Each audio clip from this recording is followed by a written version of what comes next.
Hello, hello. My name is Ashlee and welcome to my channel.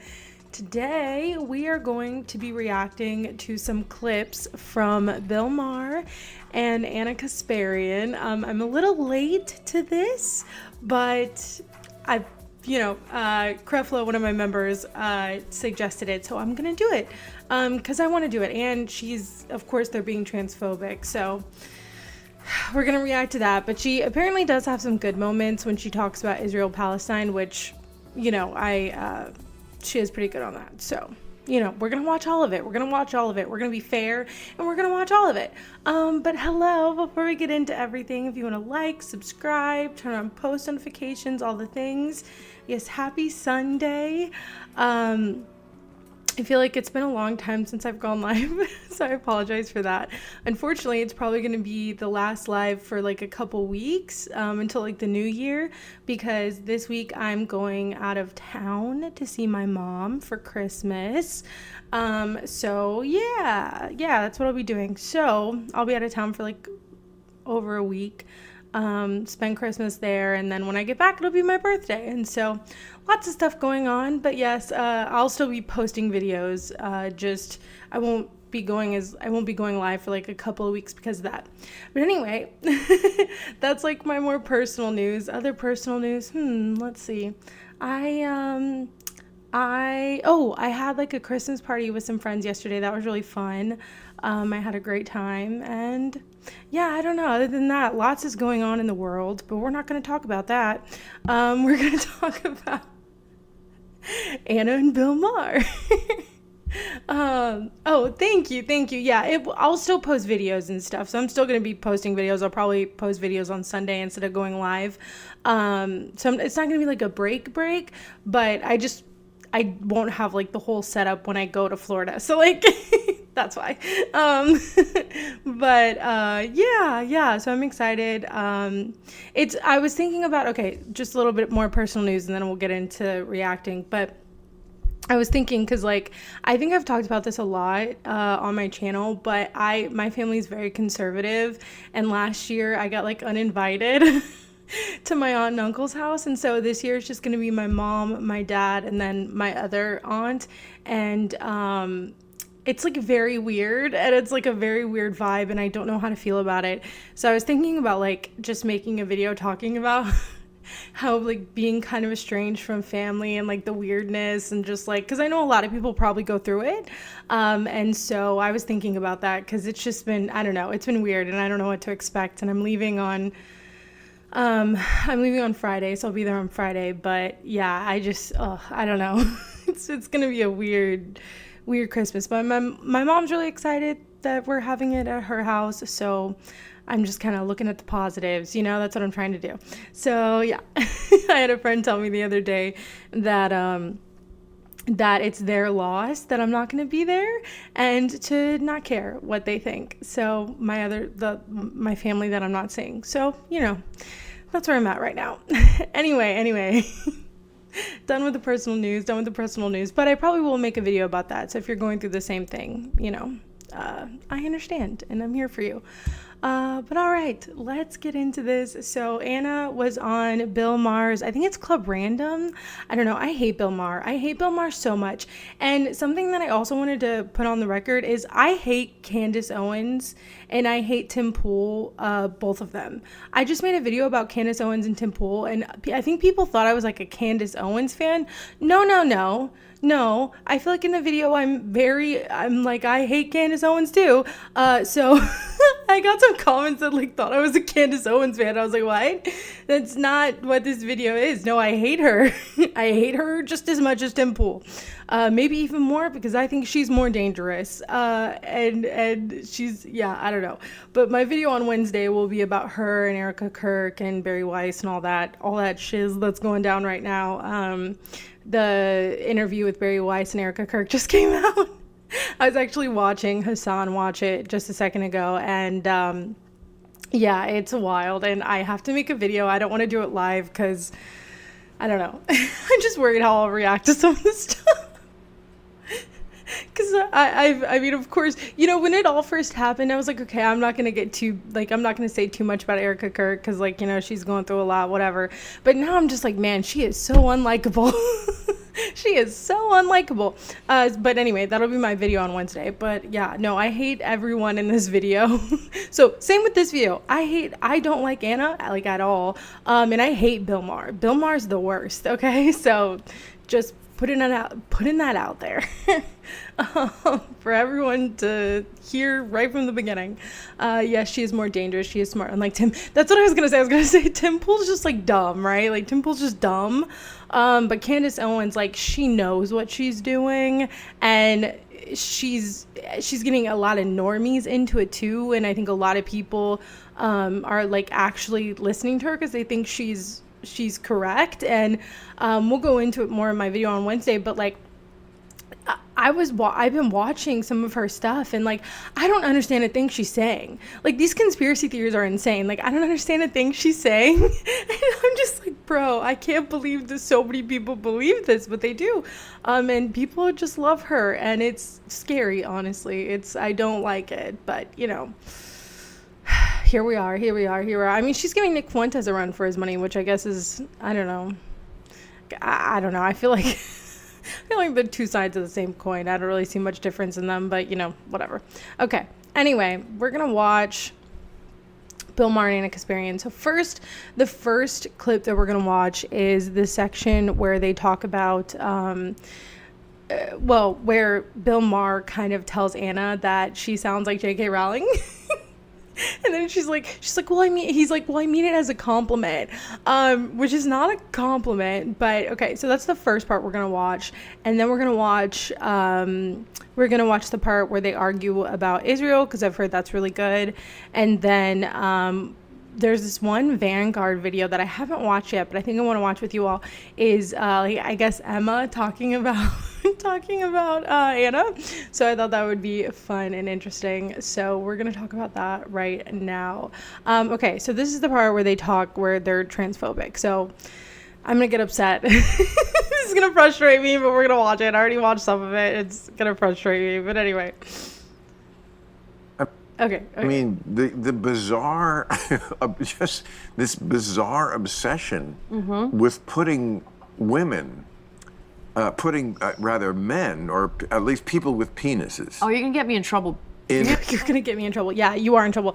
No, because you're wrong. Like, okay, first of all, we haven't even gotten to that much into this segment. But I just gotta say, people like Bill Maher piss me off, because what do you mean? Whose obsession? Like, it's wild, because Bill Maher and all these conservatives, this is your obsession. You're obsessed with going after people. You're obsessed with trying to police people's bodies. That's what you're obsessed with. No one is obsessed with this but you. No one talks about this but you. The only reason people on the left ever talk about it is because we're like, hey, stop going after trans people. So why are you doing that? Like, this is ridiculous. And I don't know. I hate this so much. I personally think, you want to get my take on sports? I don't think it should be gendered. I don't think we should have like a women's league and a men's league. We should all just play together. I think it's dumb, because and people like Bill Maher actually don't even care about women's sports. The same people who want to use women as like this way to be transphobic, they also don't care about women's sports, and will all go like, and we'll say ridiculous stuff about like the WNBA, and when they want to fight for better pay, they're like, oh well, you just got to be better, you just got to do better, da da da.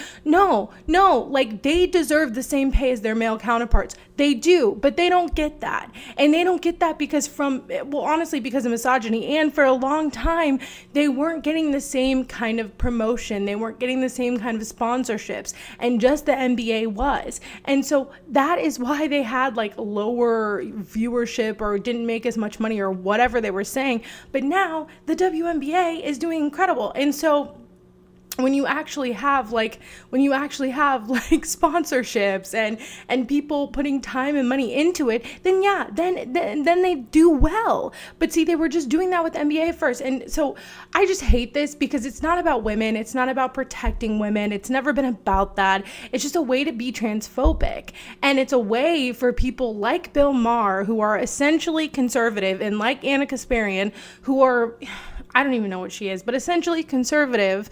And it's a way for them to be like, well, I'm still ostensibly on the left. You guys are just crazy. And it's, I don't know. It's horrible. I hate it because, like, again, no one is obsessed with this but you. You are going after like 1%, like 1 to 2% of the population. And like sometimes when you go after these kids who are in these sports teams, there's like 1 or 2 trans people on that team or even in that state that are trying to be on that team. Why do you care? Why are you singling out children? Like it's disgusting, really. Like it really is. But anyway, that's my rant about that. Get me in trouble, Bill. You get me in trouble. Why? Maybe you should be in trouble. for Because you. I'm your supposed life to. is trouble. I'm supposed to be totally okay There's no with it. supposed to be. First of all, Is it bad that I don't want to see a dick in the women's locker room? Oh my God. What is it? I hate her. See, this is why I hate her. Because everyone has been like, oh my gosh, she's so good on Israel Palestine. She is. We're going to watch that. Okay? I'm going to be fair. And I'm going to watch that part of it. But that doesn't mean I have to like her, okay? I don't like her at all, okay? Because she goes after trans people and she doesn't care. And she's like, you're going to get me in trouble, Bill. You're going to get me in trouble. I don't want to see it in my locker room.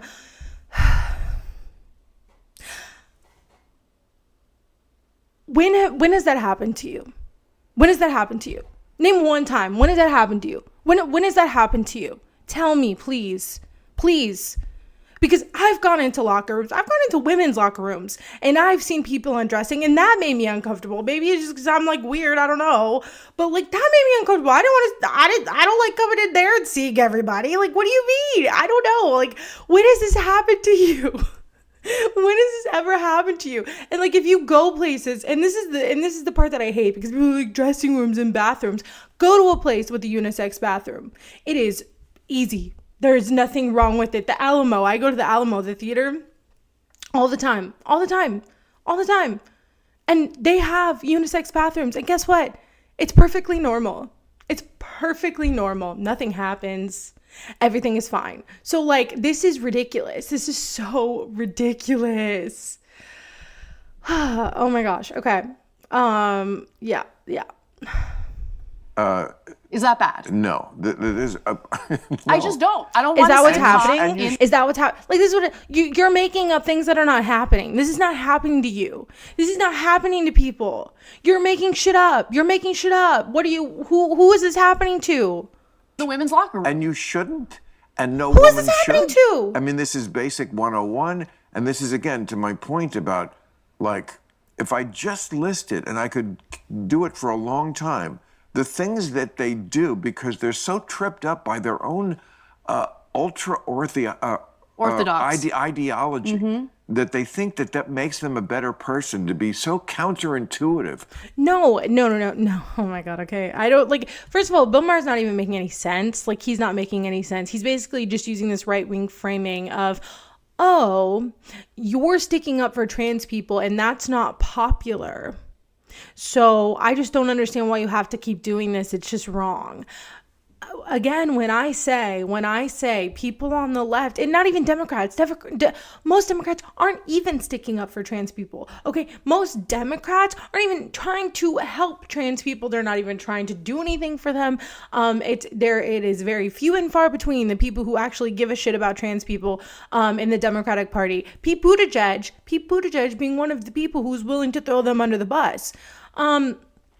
And so to say that is also not true, because a lot of mainstream Democrats are throwing trans people under the bus, are using them as like some sacrificial lamb, because they're like, okay, well, if we just throw them under the bus, then maybe we won't have to have any solid policies that people, good economic policies that people would want to vote on. So instead of doing that, instead of talking about that, we're just going to throw trans people under the bus and hope that people get on board. And that is what a lot of mainstream Democrats are doing. So what Bill Maher is saying isn't even true.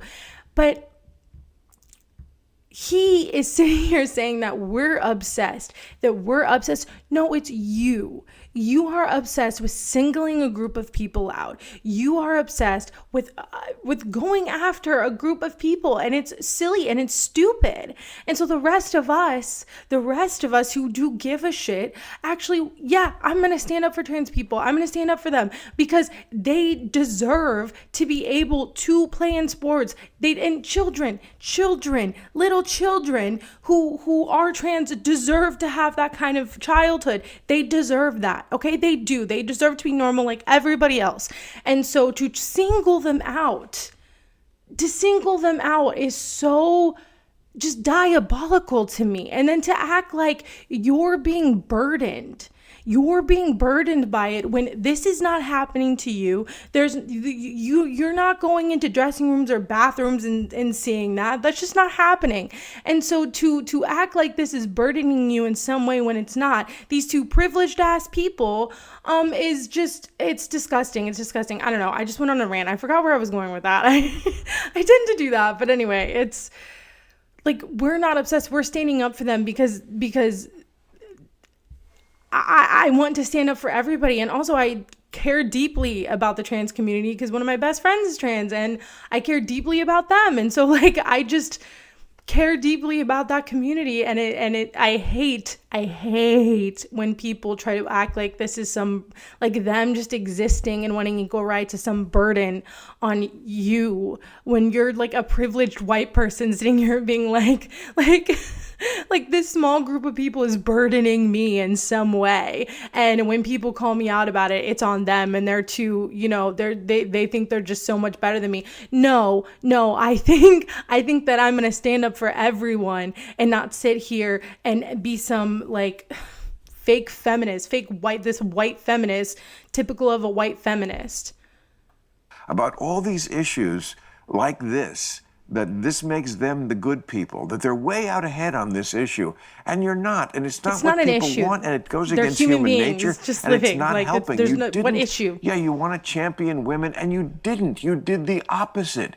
I know, because there's the hierarchy. You made them uncomfortable. No, unnecessarily. 100%. Look, in many ways. When you see everything as a hierarchy, literally everything's a hierarchy, well then, inevitably, you're going to find yourself in a situation where the rights of one group kind of falls by the wayside. Right. What rights of yours are getting taken away? What rights of yours? What in the world is happening to you, Anna? Who is getting rid of your rights? The only people that are getting rid of your rights, your bodily autonomy, are the Republicans that you're snuggling up to. Those are the people that are taking away your rights. Those are the people that are taking away your bodily autonomy. What rights are being burdened by trans people existing? Do you even play a sport? Do you play a sport, Anna? Do you play a community sport? Like, what are you talking about? This is ridiculous. This is like a made up victimhood. You are not a victim. You are not a victim. You are going after people and saying that them existing is burdening you in somehow. It's ridiculous. It's a zero-sum game. Exactly, and I don't see it that way. I respect transgender people. I do not want to treat them like the others. I want them to have rights. I want them to be treated with dignity and respect. Exactly. At the same time, I also But okay, yeah, go on. Yeah. know what it's like to be a woman living in a state where we've decided self-ID makes the most sense.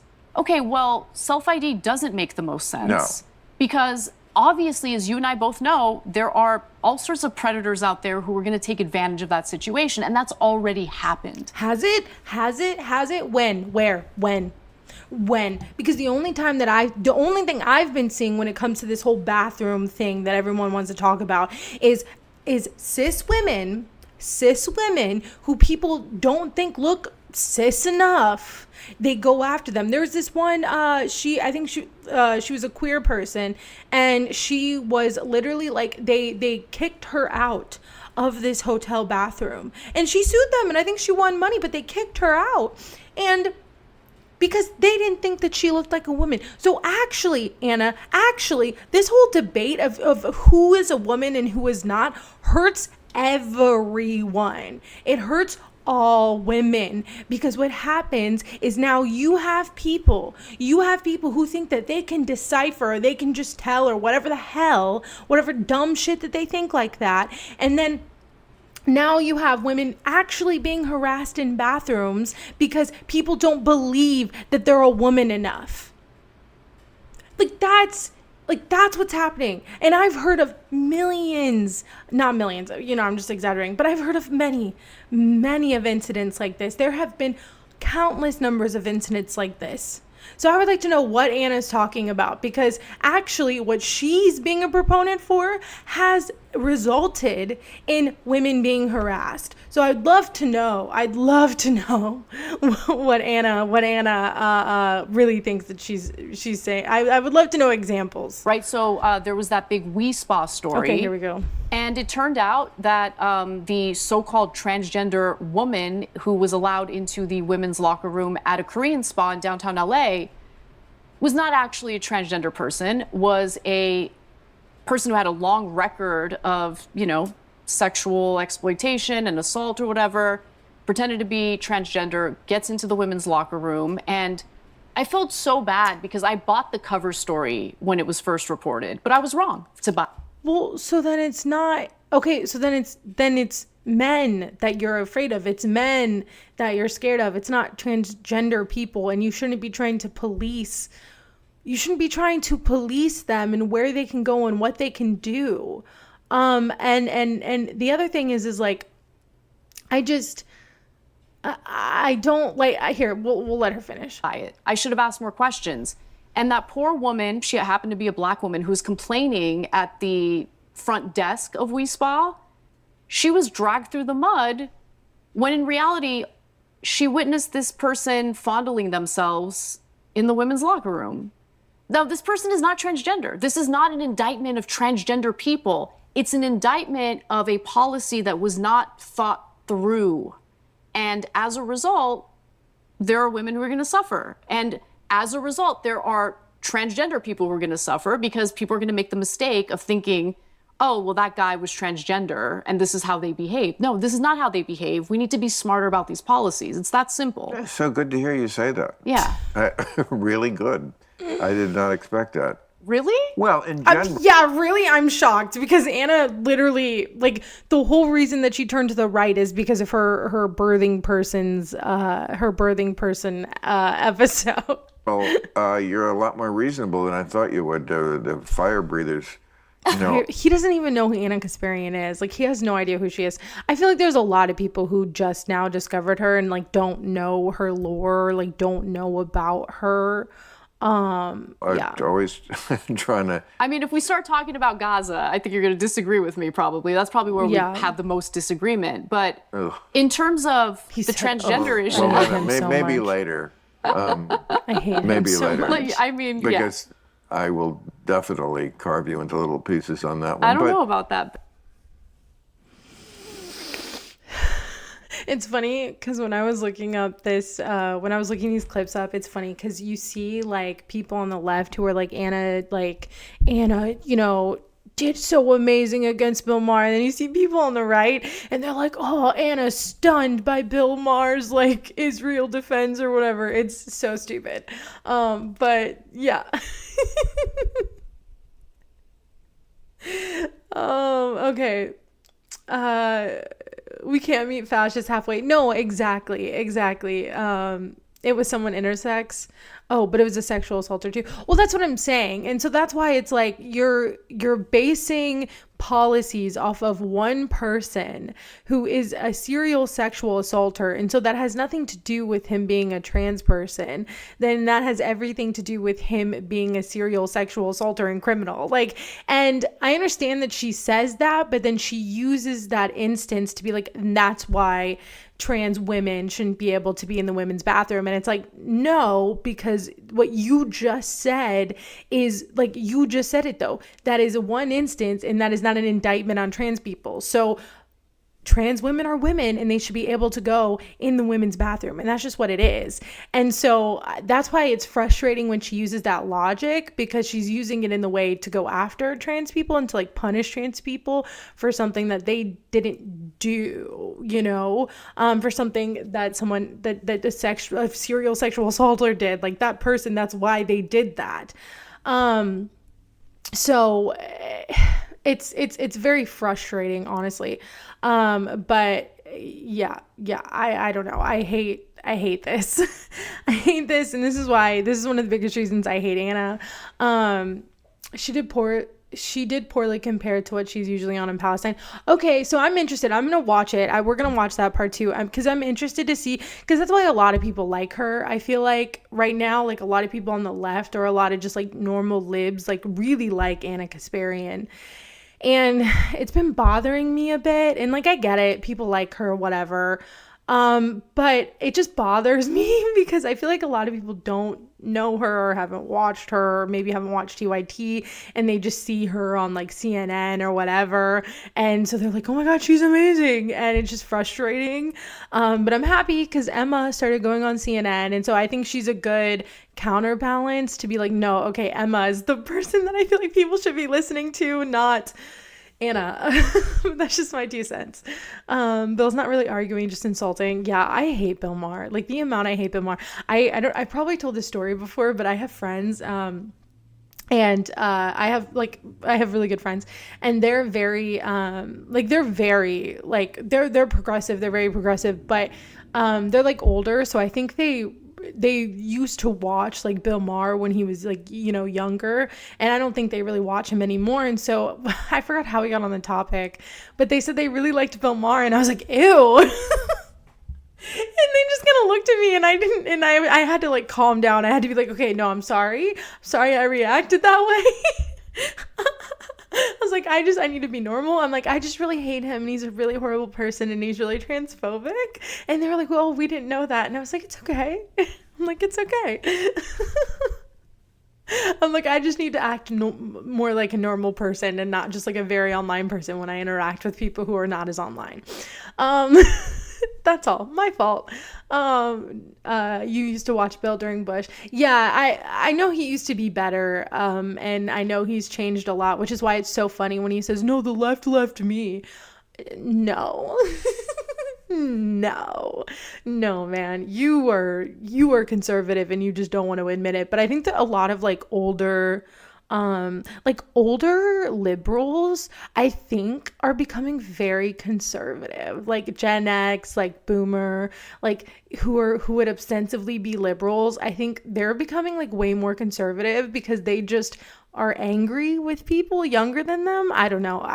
There's people who I know in like my family who are typically pretty like liberal, you know, whatever, but they've had a few conservative takes, and a lot of it stems from Israel.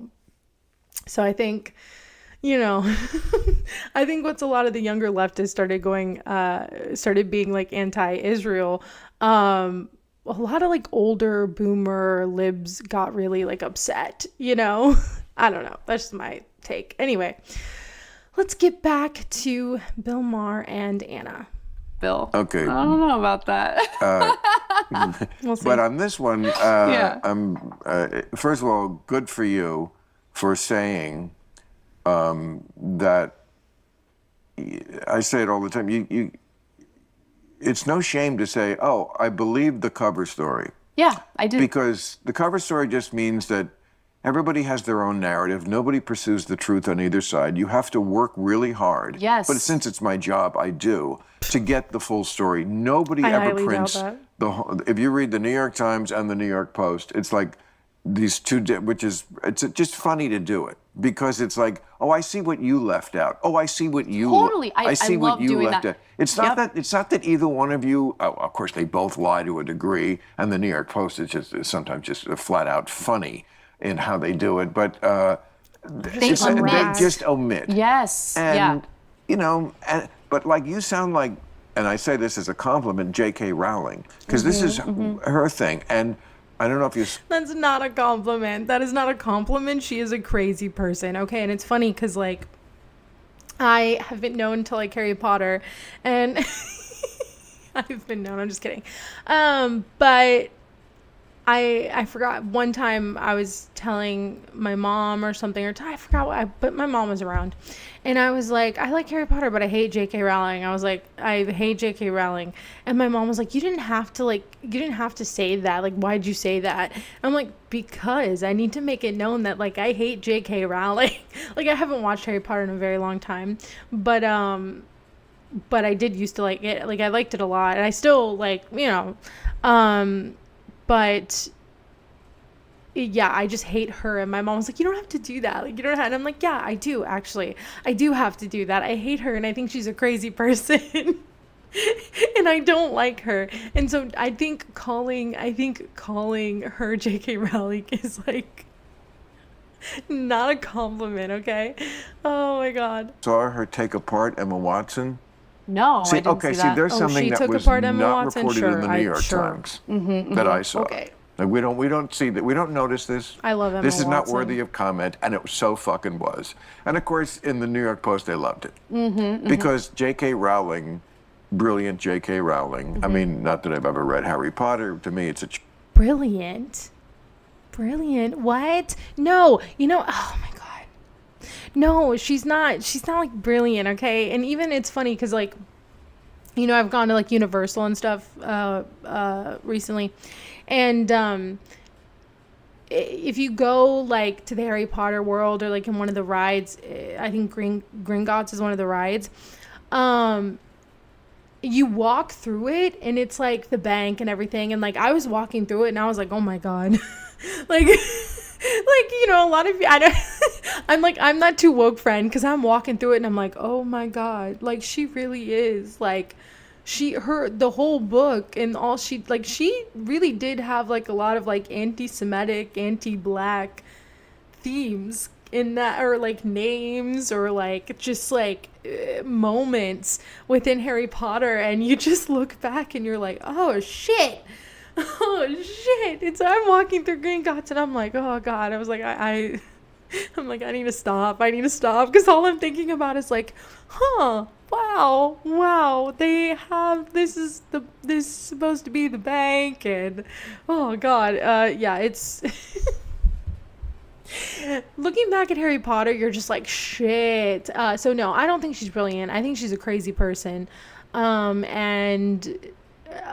Yeah, I don't know. He just thinks she's brilliant because she's anti-trans. That's it. children's book, but maybe someday. Same, yeah. You know, I'm right okay, there with but you. a great one, I'm sure, got kids reading. But I just love her because, you know, she just says it, and she finally had enough of Emma Watson, who is, you know, super woke and, you know, one of the useful idiots. Also on things Useful idiots. Okay. I love Emma Watson. Don't you dare. Emma Watson's amazing, okay? Don't you dare. like Gaza. And so, like, she, and Yeah. so, you know. Yeah. See, Anna. These are the people that you're like laughing with. These are the people that you wanna, you know, snuggle up with. Okay. Keep snuggling up to these right wingers. Keep doing it. See how far you get. Which tells you something that she. Well, I mean, she's getting pretty far right now, but like, see if she keeps going with, I don't know. Listen, a lot of the right. Never mind. I guess I'm wrong because she is getting pretty far right now, and I don't think Bill Maher even knew who she was until she started being a little bit conservative, and so I don't know. Her views on Gaza were just as crazy, I think, as her views on, you know, on the women thing. And, you know, J.K. Rowling was just unmerciful. She was like, well, you know, this is not an issue for you because when you go into a public bathroom, you have a bodyguard who stands outside the door, you know. And J.K. Rowling doesn't? Like, what? What does that matter? What does that matter? Who has this happened to? They're just like making up shit. Who has this happened to? What are you talking about? She talked about how, you know, when I was your age, I didn't have all this privilege that you're always so hateful. I was Come home on. Oh, working. come on. Come on.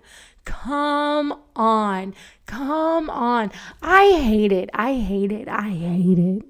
I hate it when people like Bill Maher and Anna does this too. When they're, I'm sorry, y'all are like, both of you have enough money. I'm sure you're doing just fine. You have enough money. I'm sure you're doing fine. You're white and you're privileged. And I hate when people like that want to tell people who are standing up or who are part of marginalized groups, who either are standing up for marginalized groups or who are part of marginalized groups, when they tell you that you're privileged because you can stand up for people or because you want to stand up for people, it's like this weird thing. I've had this happen to me before when I've gotten into fights with my conservative family, where they say I'm the privileged one because which I mean I am. I'm a white woman and I am privileged. But they're saying that like I'm the privileged one because I want to stand up for people, and it's like this weird mind fuck where I'm like, what are you talking about?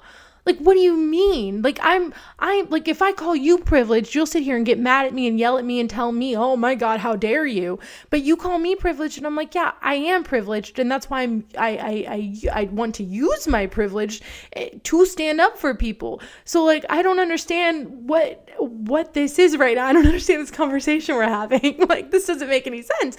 But they do it all the time. They're like, oh, because you want to stand up for people, like you're actually the privileged one and you're not in touch with regular people. It's so weird. It's so stupid. It doesn't make any sense to me.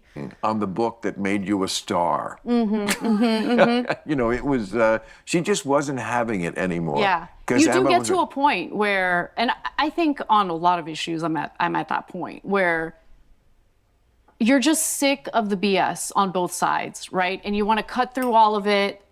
And look, honestly, you're never going to get to the truth if you're only relying on partisan media.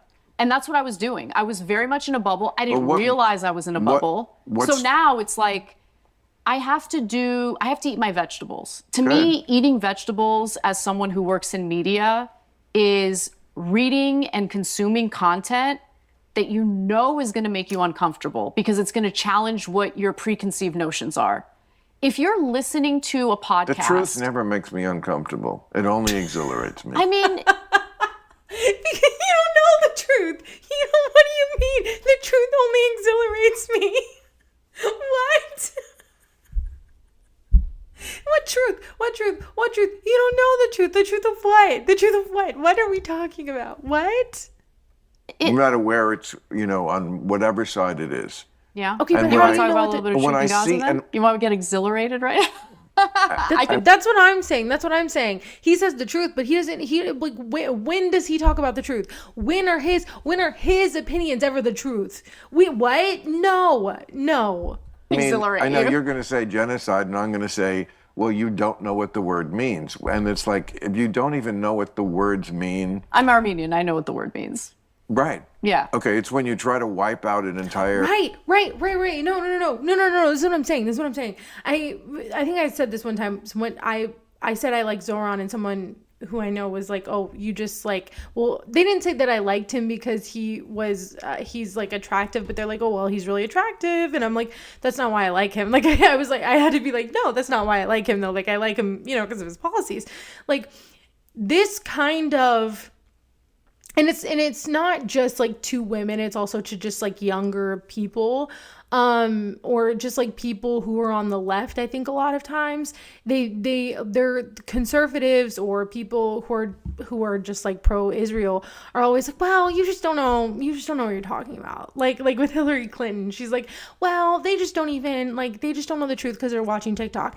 It's like, do you know how many times I have watched someone who is pro-Israel sit here and try to say globalize the intifada, and they're like, globalize the enchilada, the intifada. It's like, you don't even know how to say the word, and you're telling me I don't know what it means. You're telling me that we're just chanting it at protests and we don't even know what it means, but you can't even say the word. So what are you saying? No, it means uprising. Right?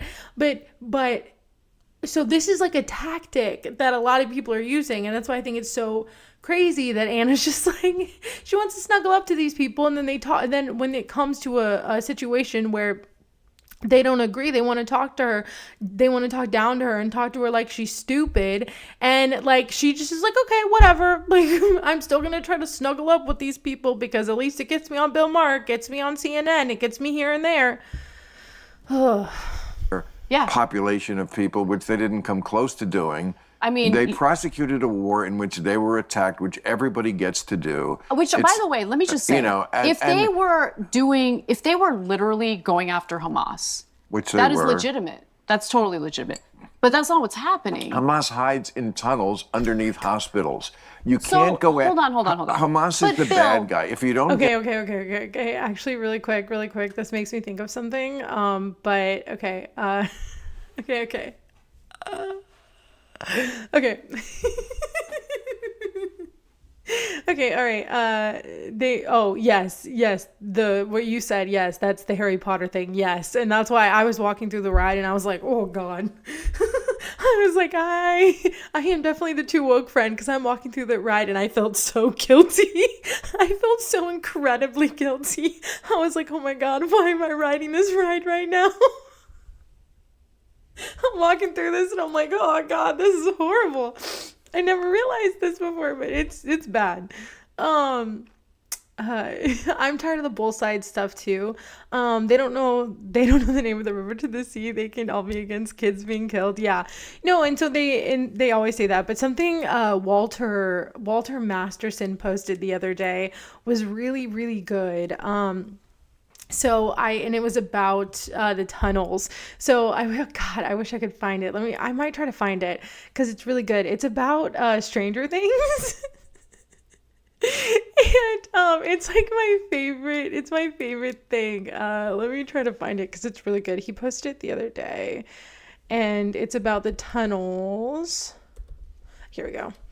And Noah Schwab. Okay. All right. I'm going to do that now. Okay. So let's see. Season of Stranger Things. And I know you're expecting Okay. There we go. me to badmouth Noah Schnapp because he says he's a proud Zionist. Truth be told, he delivered a great performance as Will. Very good. However, Oh no, why does he have to have the music in the background? Why does he have to have the music in the background? Oh my God. I did watch Stranger Things. Me and my friends watch it, and so I did watch it. But God, I wish the music was in the background. Why is the music in the background? I'm gonna get copyright. in this season, Hawkins is under military occupation. Will and his friends play resistance fighters who build underground tunnels. Okay, that's why I wanted to talk about this because it's so it is actually really funny that like how Stranger Things season 5 is set up and like the parallels. Okay, we're gonna let him finish. It's really funny. And they have a friend smuggle in weapons from the outside. Another character briefly considers becoming a suicide bomber. So Noah, if you're watching this, just tell me, is the irony of what you just filmed lost on you? So Okay. I really liked that. I very much enjoyed that because it's true. It's true. I very much enjoy that because it's true. They're like under military occupation. They have to get people to like bring them things. And of course, there was another meme because Brett Gelman is like the one who brings them things, and he's horrible as well. He's not great. He's horrible as well. But Noah Schnapp, he came out and he was like, oh, I'm still learning. I'm still young. He's still young. I'm not super like, he hasn't really said anything since. So I'm not super like mad at him. He's still a kid. I mean, he's not a kid, but he's still young. But Brett Gelman, he is horrible. But there was a meme about him. Like, isn't it weird that your character is like literally, oh, I have my music on. Your character is literally bringing in like all of this stuff into a military occupation. Like, don't you find that interesting? that that's what your character does during this season? Yeah, I just thought that was funny with the tunnels. But yeah, okay. Sorry, little side note there. When he was talking about tunnels, that was like the first thing I thought of. Okay. All right. I feel like I'm kind of going crazy right now. All right. So much are on the side of the people, and that's not just Hamas. If you social justice warriors, if you have any other issue besides gender apartheid in the world that is above that, you're a No, there are many other issues. The only one that you talk about is that, but you're just dumb and stupid and and don't care you don't want to talk about any other issue. Because I'm sure, look at Zoran and think he's insane. So if we were to talk about, I don't know, free buses, if we were to talk about better, transportation, if we were to talk about free childcare, I'm sure you would find a reason to say it's insane and crazy, and millennials and Gen Z, they're just so lazy. And I'm sure that's what Bill Maher would say. So no, actually, there's a lot of things that people on the left want. There's a lot of things that people on the left talk about and want. But somehow you seem to think we just want to talk about trans people, which is not true. We want to stick up for them because people like you are going after them because you, as a rich person, don't want to have to talk about the economy or economic issues or how to help that in a way that helps the working people, because you don't want to pay more taxes, because God forbid you pay any taxes. Just a joke. That if you hate oppression, I do. there is I one don't issue believe her. which should be above all, because it affects more people, hundreds of millions of women who have basically no freedom in the Muslim world. Right. So we should slaughter them. Okay, well, I'm glad she said that, so we should slaughter them, because it's like, this is such a dumb reasoning. And also, you're putting all Muslim people in all Muslim countries into one little box. Okay, that's what you're doing. Palestine is its own place. All right, they are one of the most educated people. All right, and so to sit here and say that, like, oh, they oppressed all these different people, they were being oppressed. They have been under an apartheid. They are trying to fight for their own freedom. They do not have time to fight for all these other different kinds of issues, because right now they are literally under occupation. Instead, which is what's been happening. Well, you should prosecute a war to the end. That does involve slaughter of every war. I think, listen, civilians get killed in wars. I think everyone knows that. Everyone acknowledges that. Especially when you hide behind them. Who was hiding behind them? What are we talking about? Israel has directly targeted and killed and has assassinated journalists. There has been more journalists killed in this genocide, in this conflict. I hate saying conflict, but like in this, compared to others, but it's a genocide. Anyway, compared to others, there have been more journalists killed than any other. And you want to be like, oh, well, that's just the price of war. No, it is not. No. How can this keep happening? And you're like, well, I don't know. It's fine. Who cares? Like, what are you saying?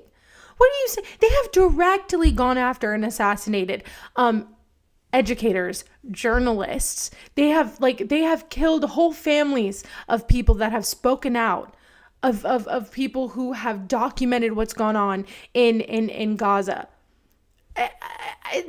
You can't. How do you keep saying this? How can you keep saying this? And 83%, according to the IDF's own data, and this is reported, by the way, I consume Israeli media on this. I don't consume American media on this. And Israeli media is super honest, way more honest than our media is. So when the IDF's own data indicates that 83% of the people that they've killed are civilians. Because they hide behind them. But Bill, How? What are you do you talking understand about? that by killing so many civilians, they are essentially multiplying extremism. I do understand that. Yes. Do you understand that there's very often in the world two very bad choices, and you only? I mean, I'm an American. You don't, Two very bad choices. Like, I would love to know, what do you mean hide behind? What do you mean hide behind? Because if Israel can sit here and assassinate all these journalists, they can assassinate all the people in their family, and they have things like, they have technology like Palantir that helps them find people and go after people and kill people and assassinate people. If they have such technology, the technology that everyone's saying that they have, everyone's saying, oh, they're so good and they pinpoint and they're good and they're only trying to go after certain people, and that's what everyone was saying in the beginning, right? That, oh my God, they're just being so good about it, and they're just like, they know exactly where they are, and that's where they're going after, and that's what they had to bomb this hospital, even though everyone said they didn't bomb the hospital. Then they did, and then they proceeded to bomb every other hospital, and that was never a debate because, well, I guess they were just, Hamas, whoever, we don't know who, was just hiding somewhere. And then, a couple months later, they say, oh, well, they weren't really there, but it's fine. This is ridiculous. Like, this is ridiculous. Everyone's saying that they have such precise equipment, such precise technology, and yet they have mainly killed civilians. So so what is the thing here? What is the thing here? If they have such precise technology, if they've been able to assassinate all these other people, how come they couldn't have done that? They say they just want to go after Hamas. How come they couldn't have done that then? No, because that has not been the purpose. The purpose has been a genocide. The purpose has always been a genocide. That has always been the purpose. That has always been their purpose. And people like Bill Maher and a ton of other people just don't want to come to that conclusion. Even though the people in the Israeli government have literally admitted it, have literally said as such, that their point is to kill everyone and children, because they think children are the seed of evil or whatever. And so, no, actually, Bill Maher is wrong.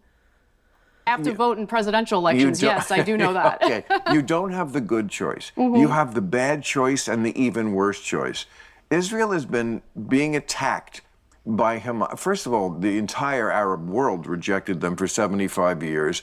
They kept trying to make a deal. They kept saying, no, we want it all. That's what from the river to the... No, that is not what's happened. Actually, almost every single deal that they have tried to come to the table with, Israel has turned down. And this latest ceasefire deal was dumb because, one, they barely got any input from Hamas when this was supposed to be a deal, and they were supposed to come up with a ceasefire deal. And now there's not even a ceasefire. Israel has continued to bomb Gaza. They have continued to terrorize them. So no, actually, there is no ceasefire. There wasn't a deal. And every other deal, there have been deals way before this that Israel has pulled out of that said, oh, there's some reason that we can't do it. So that's not true. The C means. It means we want it all. We don't want a compromise. They've never wanted a compromise. Israel gave Gaza back. But did Bill, in let's say our country was occupied by Mexico, right? We have a bunch of people who are occupying our land, and then they decide, well, you know what, we're going to leave. Hold on, let me finish. They weren't occupying Let me finish. Let's say Mexico. It is no. Palestinians are indigenous to that land. They're indigenous to that land. That is no. That is that they're indigenous to that land. They were there. They were already there. They were there. Okay? They were already there. Mexico decides, you know what? We're going to leave, but we're going to control their electricity, what goes in, what comes out. Because they were attacking We're going to mow the lawn and just like randomly decide we're going to slaughter people because they allegedly threw rocks. They have literally nuclear... Well, they didn't allegedly. I mean, Israel has nuclear weapons. They threw rocks, so that means you can shoot at them. That means you can... okay. Okay. Sure. Okay, sure. I just feel like everyone in America is just like so blood hungry. Like they're just so blood hungry. Like, and so many liberals are, and they don't even realize it. And they're just so they don't even realize just like how blood hungry they are. And they're just like, they're like, well, might is right. If you throw a rock at me, that means I can shoot you and kill you.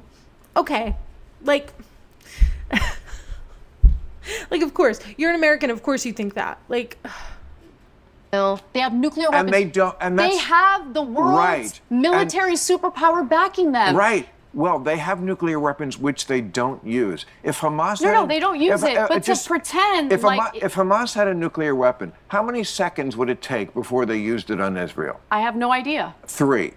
what? How you don't know that? That is ridiculous. And if they had a nuclear weapon, then Israel wouldn't be attacking them. Just like Iran, if they had a nuclear weapon, then then Israel would not attack them.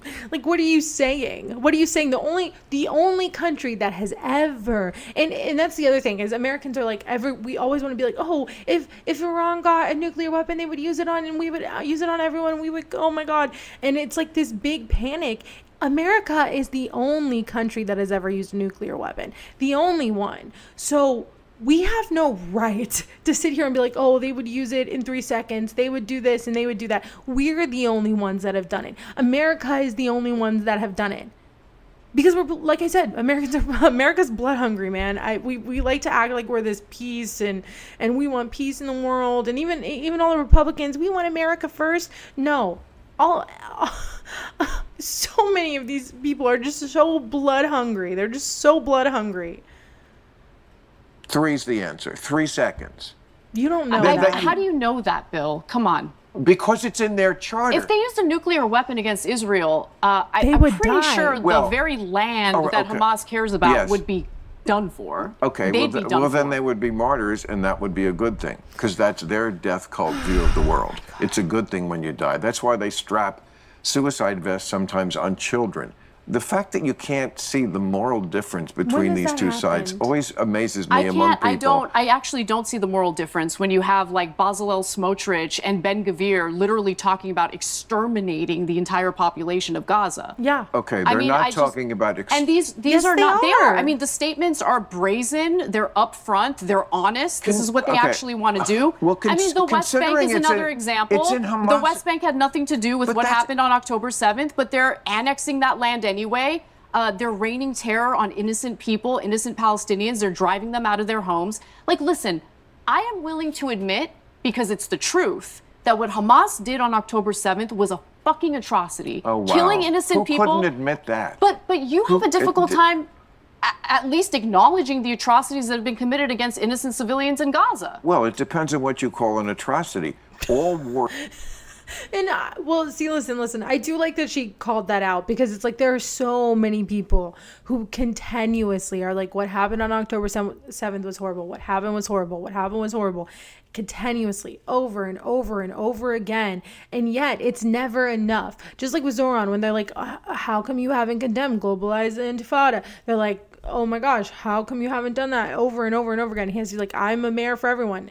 And he says that over and over and over again. And it's never enough. And it's never enough. And then when you put it back on people like Bill Maher, and you're like, hey, do you like, are you going to excuse the genocide that's happening? Are you going to excuse the amount of journalists that have been assassinated and murdered? Are you going to excuse? I was listening to Majority Report the other day, and there was that whistleblower from oh God, what is that?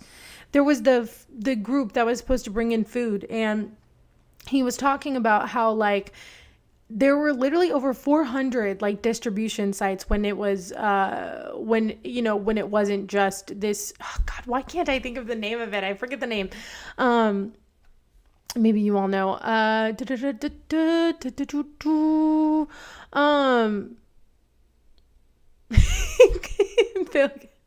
Okay, I'm sorry, I was reading the chat.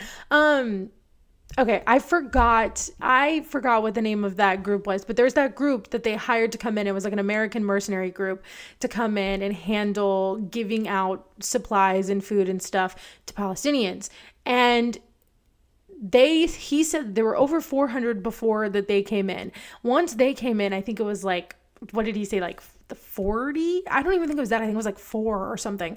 And what he was saying, this whistleblower, he was saying that he So they were like hired, they were all like ex-military, and they were hired to go in there and hand out resources and food and stuff like that. And this is when Palestinians were coming in and literally just getting shot at when they were going to get food.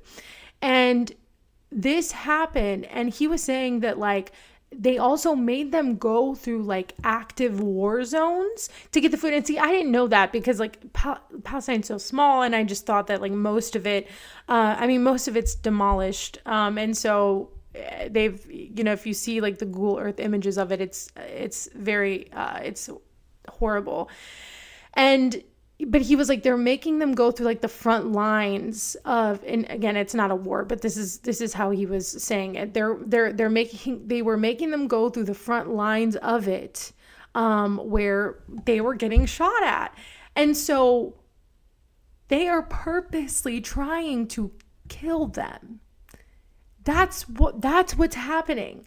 Like they can't even go and get food or get resources. They can't get anything because Israel is controlling what can come in and what can come out. And they're actively, they just want food because a lot of them are starving and they're getting shot at. And listening to this whistleblower was so crazy because he was just like, it was just so sad because he was saying all this, and I'm like, God, it's just, there are still people who sit here and will look at him and be like, oh, that's anti-Semitic to be against that. Or we'll look at him and say he's like lying or something. And it's just incredibly, disgusting that people can't look at this and see it for what it is, which is a genocide. And yeah, Bill Maher does not have a cohesive argument at all. Yeah. Even Gaza and the West Bank are different. Yeah. Yeah. Hello, good day. Lavender, not Palantir. I thought ICE is using Palantir. Okay, thank you. So it was lavender that they use. ICE is using Palantir.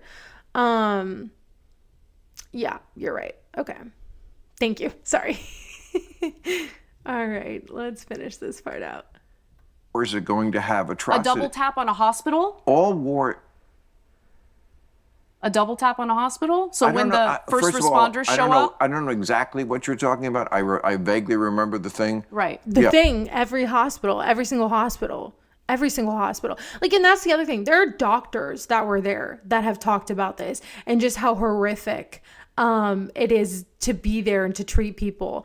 And like, Bill Maher obviously doesn't listen to them. Like, why would these doctors lie? Like, I'm sure these doctors have seen so much shit, and I'm sure that's a lot of trauma for them. Why would they sit here and lie about that? Like, why would they lie?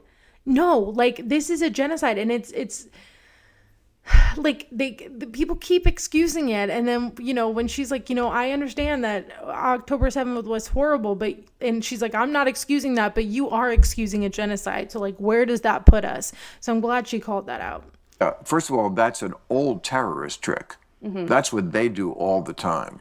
Okay, but are you at least going to acknowledge that the IDF doing that was wrong? Yeah, I'm sure they have committed what we would call war crimes, as every army does in every war. Right, including our own, right?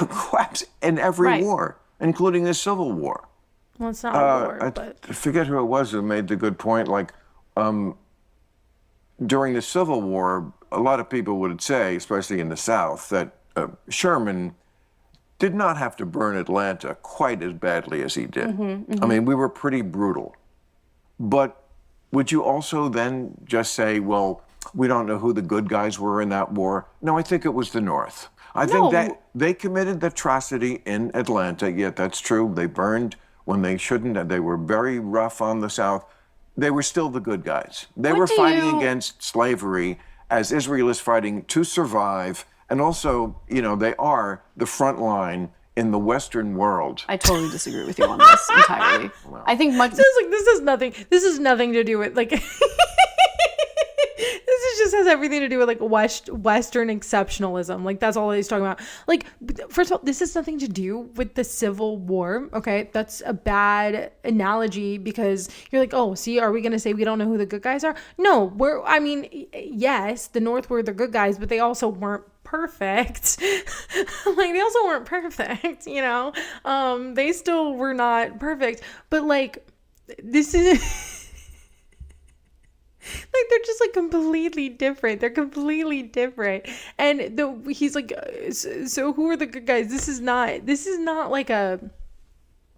This is not a movie. This is not a superhero movie. This is not, this cannot just be like, I'm trying to think of the word. This cannot just be like simplified down to just like the good guys and the bad guys. Like, that's not what this is.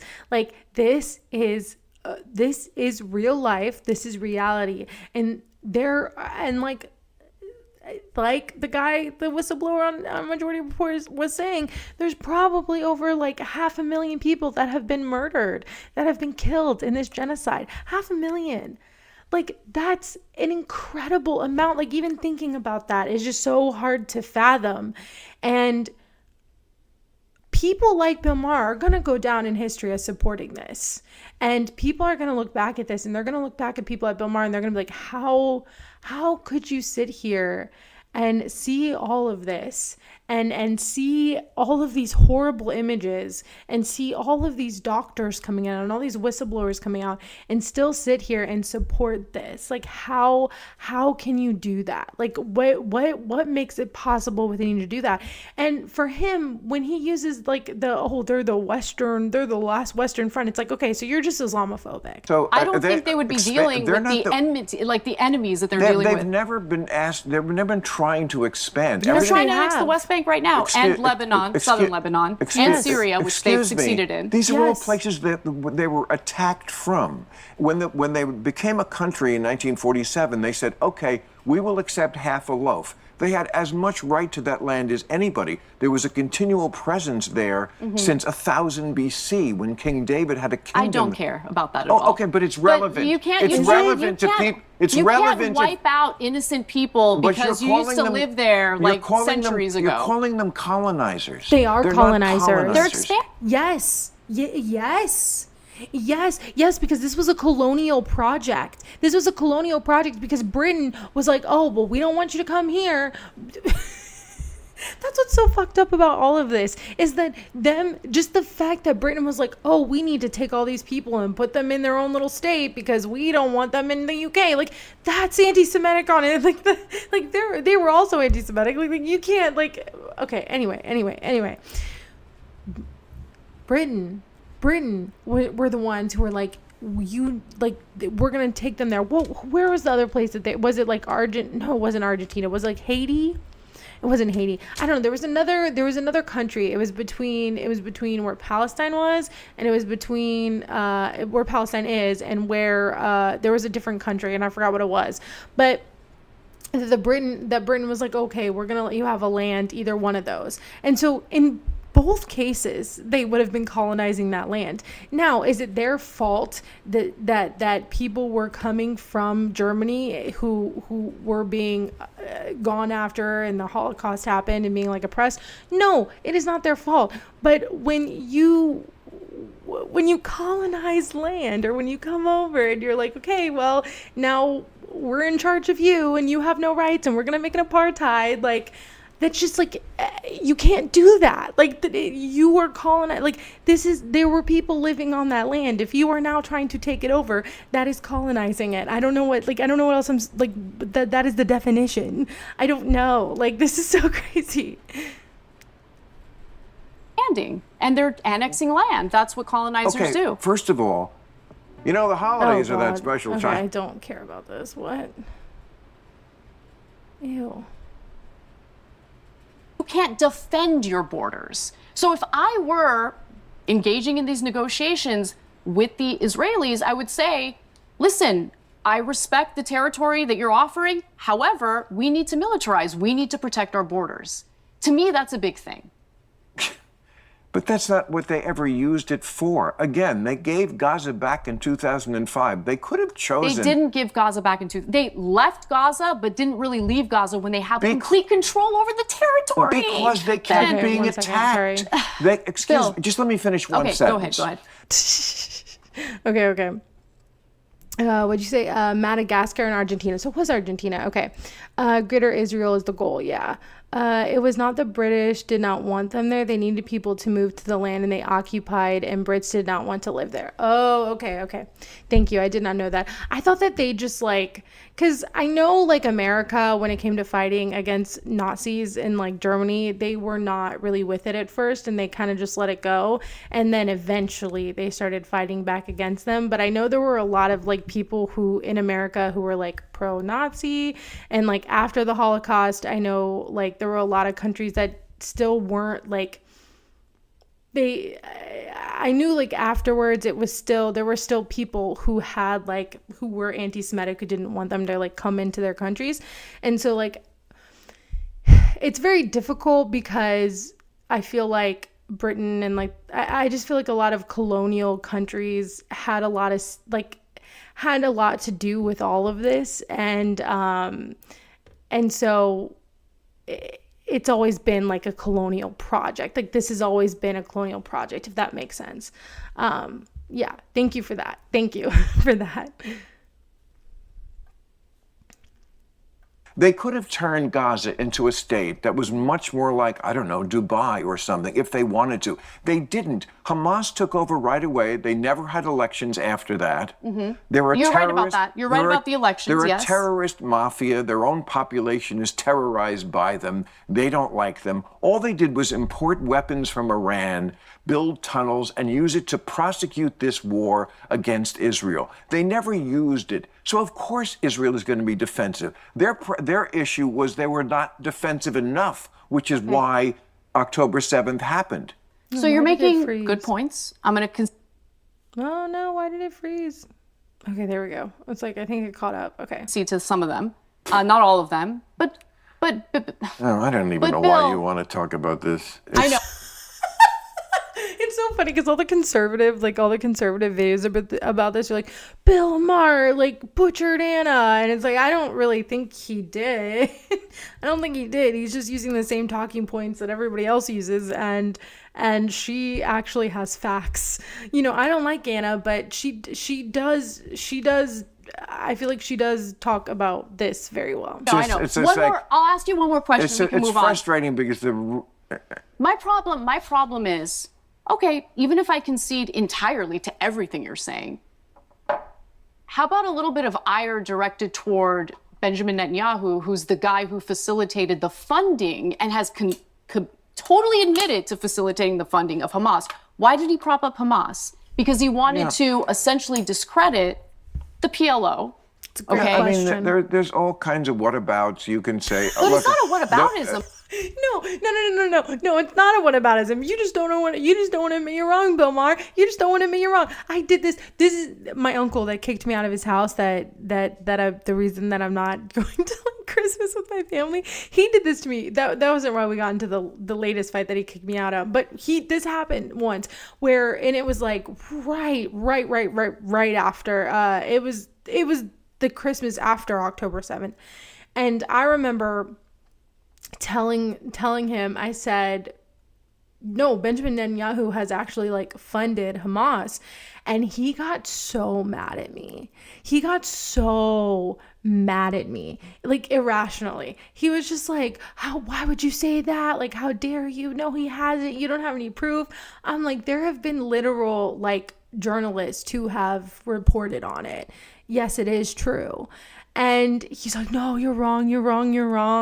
And I mean, I was right. I am right. But it's just funny because it's like that's something that a lot of people don't want to contend with. Like, they don't want to talk about. The very man who propped up Hamas is now saying that he needs to fight them. I mean... And now he's also funding Abu Shabab. Why are you funding Abu Shabab? Who has ties to ISIS? These things are not wrong. It just looks like you're looking for something to make a false equivalent. No, so you're saying that she's correct, but you can't talk about it. And it's just, she's just coming up with she's just looking for problems. But you just admitted she's telling the truth. But you just admitted she's not looking for problems. This is reality. This is real life. But you have no response. You have no talking point to this. equivalency. This But is what yet- I want. Look, I want get it. Palestinians to live in their own territory.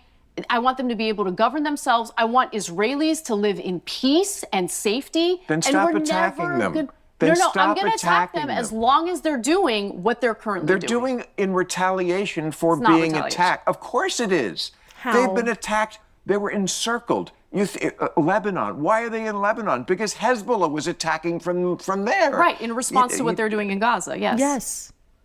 Well, before that, they've had 4 wars there. Was it when they were trying to annex land from southern Lebanon that they were attacking? They were not trying to annex land. They were trying to put a border between the country that was continually attacking them. Mm-hmm. If we were being attacked from Canada, I imagine. I like how she's like, like, you're so wrong. Like, like, I get why people would look at her in this scenario, in this segment, and be like, okay, I really like her. I get that. I don't like her. Still, I don't care. But she does do well. She is good at this. We would want a little border between Maine and Canada. True. I don't think you But while really. building that border, we wouldn't then I don't know take where, a little I don't bit know of where on southern TikTok Canada you're for getting ourselves. this information. No, it's not TikTok. I'm But very it well is. read on this. Oh my God, I hate this. And that's what that's what, I don't even go on TikTok. Like, I do not go on TikTok. Like, the last time I've gone on TikTok has been a very long time. I don't go on TikTok. But him and Hillary Clinton and all these people, they're like, oh, you just learned that from TikTok. And they just use it as an easy way to dismiss you. Like, oh, you just learned that on TikTok, so what do you know? And like I said, I don't know everything. Like, I don't. I'm not like, what I know is what I've learned in the past few years. I did know about Palestine before October 7th, but even then I didn't know all that much. But like, what I have learned has been in the past like 3 to 4 years, you know? And so I don't know everything, but what I have learned has not come from TikTok. It just hasn't. It hasn't come from TikTok because I don't go on TikTok. And so people like Bill Maher, people like Hillary Clinton, all these different people, they want to try to use that as a way to like be like, to just dismiss you. Oh, well, you, because my uncle did that too. Like, well, you just learned that from TikTok. You learned that from TikTok. No, I didn't. And you don't have a response to the facts that people are saying. So instead of responding to that, you're saying, you learned that from TikTok. You don't know what you're talking about. No, you just don't have a response. Very Okay. well read on this. I care about this issue a lot. I see. I do. Yeah. Let me ask you one question, and then maybe we can Yeah, get yeah. off it. Because Yeah, let's have otherwise, fun, I let's just have want to fun. go. Yeah. I want to Oh, go it's have not dinner. fun. Yeah. It's not fun. I'm not interested in this. Yeah. Of course you're not. It's Of not course really you're what not. I started a podcast for. You seem No, to, no, you I seem, know, seem I to know. be itching. Is that when I started a podcast for? Oh my God. Oh God.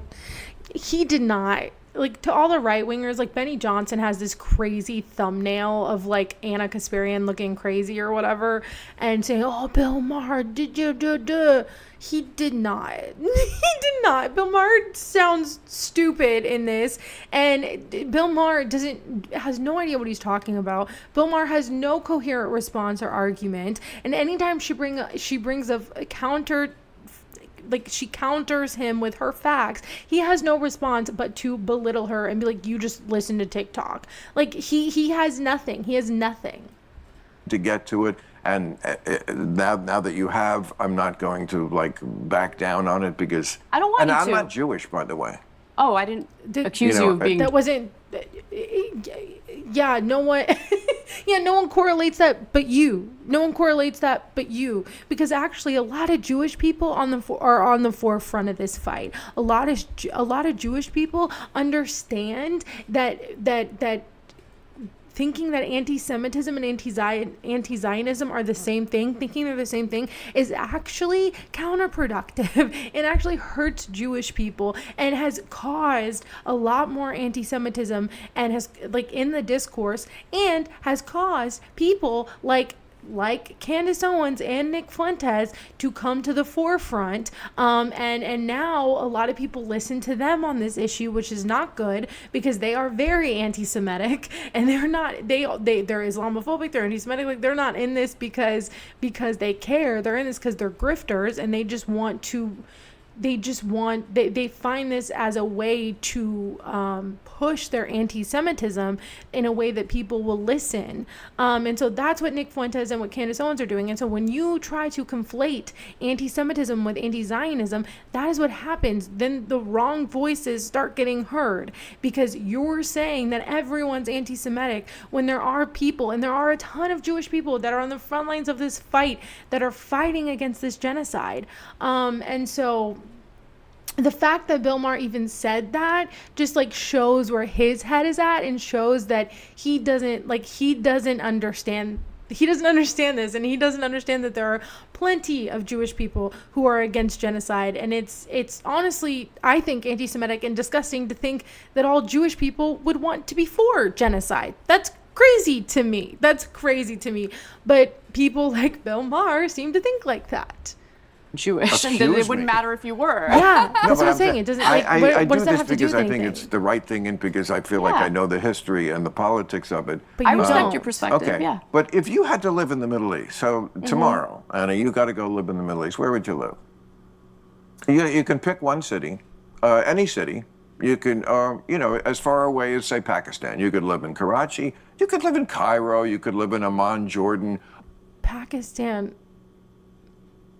I don't. Okay. You seem to love Lebanon. I mean, Beirut's nice when the bombing's not happening. Oh my God. She's saying that she didn't want Israel to annex Lebanon, she wants Israel to stop bombing Lebanon. You seem to love Lebanon. You don't want them to get bombed. Yeah, no shit. What? Oh my God. And the assassinations have stopped. Or you could live in Syria. I hear that's wonderful in the summer. Well, we now have Al-Qaeda terrorists leading Syria. Or the Houthis, I'm sure, would make room for you. Yeah. Tel Aviv, or the West Bank, Ramallah. I think is wonderful for a little. In the fall, it gets lovely.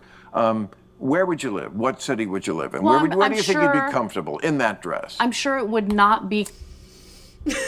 I hate him so much in that dress. And I had the transcript on because I was reading some of it earlier. And in the beginning of it, I think we might go back to the beginning, but I think in the beginning of it, he like mentions her looks. He is so creepy. He is just like, he's creepy. I don't know if you've seen the one where the Haktua girl came on, and the way he talks to her is like, dude, you should not be talking to her. You should not be in the same room as her, and you need to leave her alone, okay? You need to leave her alone. It got weird when he had her on. And I just am like, bro, watching Bill Maher around women is just like such an experience, because he is creepy as fuck. Comfortable in this dress in any of the various Middle Eastern countries that have been. Did she say she doesn't? Okay, well, okay, sure, whatever. I watch. There's a lot of like influencers on Instagram that are like from America. There's this one girl in particular, but they go to different like countries. The ones in America is like, oh, it's so dangerous. And it's so funny because you just see them like hanging out and being with people, and it's like. And it's so funny because you'll have people in the comments being like, you better be careful. It's such a dangerous place. And she's like, I'm fine.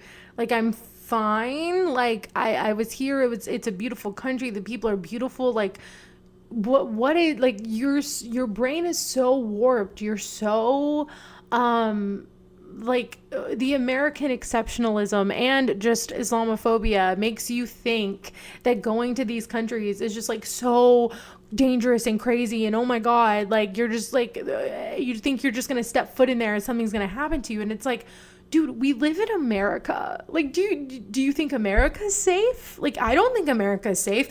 Every time I go to a large gathering, I'm afraid, or I'm observant of the things around me. Like, I went to a movie theater a couple weeks ago, and there was just this random guy. The movie hadn't even started yet. It was just commercials. There was this random guy standing in the back of the movie theater, and I was creeped out, so I stared at him until he left. I kept staring at him because I was like, bro, I don't know why he's sitting here. I don't know why. He was not sitting. He was standing. He was standing at the back of the theater. And it was just the commercials. So I'm like, why are you just standing there? And so I stared at him, and I stared at him until he left, because I'm like, I don't know what is happening. But I was like, in America, that's our reality. And so to sit here and to think, like, if I go to some other country, oh my God, it's just going to be so horrible. And I'm just like, it's just like, I don't know, it's weird to me that American exceptionalism, you still think this way, and you're like, oh, all these other countries are so dangerous. And I'm not saying that they're perfect, but it's like, do you ever take into consideration how dangerous America is with the amount of guns we have? Like, I don't know. Anyway, Destabilized by You're not United States. You're not really blaming it on Whitey. Listen, Are you? You're blaming Yes. Islam on Whitey? I'm not blaming Islam on Whitey. But what you're saying, But we you're saying that destabilized. we've destabilized their countries because we have. That's why you can't wear that Did dress. we not? Did we not destabilize? Wait a second. We were Are you funding terrorist organizations in Syria during the Syrian Okay, Civil War, what- starting are you- under the Obama administration. that's why Did you that can- not destabilize that's- Syria? No, what's destabilized? There's a literal Al-Qaeda. He's just Islamophobic. Like, Bill Maher is just extremely Islamophobic because he's like, no, it's their religion. It's their religion that's making them unstable. No, it's not. No, it's not. No, it's not. No, it's us. It's mainly us. We're the ones who have made multiple regions unstable. And we've done that. America has done that. Western nations have done that. All in the name of terrorism, but mainly it's because we want to take their resources, or we want to control their land and control their resources. We're talking Terrorist about is a your leader. dress. Oh, Why? it looks good. I know it looks why, good. You're saying you can't wear that dress Yeah. in Syria because of Whitey destabilizing? I didn't say that. Okay, that's You're what putting it's. words in my Okay, mouth. okay, great. Also, Iran, back in like I've talked about this before when there was that whole like, oh, we're gonna go to a war with Iran thing, but during like I think it was like I forget the exact decades, but I think it was like the 70s, like 60s, 70s. It was very progressive. Like she would have been fine. It was very, very progressive. And then guess who got involved? And we were trying to do regime change, and then that didn't work. And then now they have their ultra conservative government right now. And we're still trying to fuck with them. And so it's like, like, America has put their hands in so many situations, and we fucked up so many things for so many different countries. And then we want to look down on those countries and call them like uncivilized and unstable and like all these different things. And it's just so gross. It's so incredibly gross. Yeah. But the United States did destabilize various But Middle I Eastern asked about countries. the Are you going dress, to deny that? and I asked about the dress, and you went right to destabilize. So is that why you couldn't wear that dress? Why couldn't you wear that dress? Why couldn't you walk down? You want me to talk about Why- jihadism and Islam, but like, Why won't you? Listen. Why won't you? I mean, Why? I don't believe in jihadism, which is why I'm furious it's not that the United States just had a freaking Al Qaeda terrorist in the White House. It's not just jihadism that is preventing you from wearing that dress. Are you saying every Muslim is a jihad? I don't think they are. Bill. Okay, why can't So you you're wear saying that? every Muslim? What? He's just Islamophobic. That's it. Like, he is just so Islamophobic that he has no idea what he's saying. That he just like has that he has to sit here and be like, no. The reason these countries and a lot of these countries are not like I said, I've seen many of people go to like a slew of different countries in the Middle East that are considered dangerous or whatever, and they have had wonderful, beautiful trips, and it's nothing like we picture it as the West. But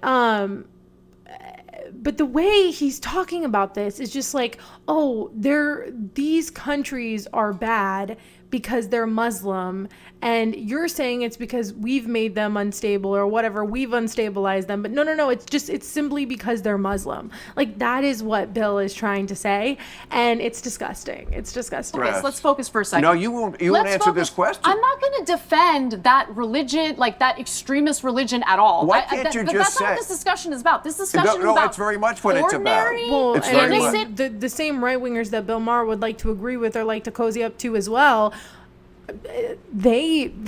their religion would probably not be okay with her wearing this dress. Like, a lot of very extreme, like, evangelicals in this country would not be okay with Anna having her own job, not having kids, whatever. Like, they would not be okay with this. And so it's just a silly argument. human beings that I don't want to be slaughtered, I don't regardless either. of what their religion is. No one does. Then stop starting wars. It's that simple. Stop attacking Israel, it'll stop. That's Okay. a lie. But the fact that you can't answer that question, and you know that I don't know what the question is. What's It's a the dumb question? question. you keep doing What's that. my question? What's your because question? you don't It's really a want to dumb hear it. question. What does it No, have to go do ahead. with I will anything? give you space to speak. Go then ahead. you will. Well, It's yeah, like okay. it's like the gay thing that everyone likes to say. Oh, you're gay, you're queer, and you're standing up for Palestine. They would throw you off a building. Like, first of all, gay marriage is not even legal in Israel. But second of all, like, no, I don't think that they would. Also, a lot of the people who say that are evangelical Christians who don't want gay people to have rights anyway and believe it's like sinning to be gay. So what makes you so different, do you think? What makes you so different? Like, what makes you so different from these horrible Muslims that you think that like, oh, they don't want you to have women, they don't want women and gay people to have rights, but here in America we do? Because we don't. And here in America, we're going after gay people and trans people. You're going after trans people. Here in America, we go after gay people and queer people and trans people and women every day. It happens every day. Every day, this regime goes after them. And so it's like, wait, how are we so different? Also, again, Palestine, the people in Palestine are under occupation. They're going through a genocide. They're under occupation. They're under apartheid. They do not have, like, they do not have the resources, or they are not in a place where they're like, oh, let's fight for gay rights. It's like, no, let's try to be free. Like, it's such an insane argument.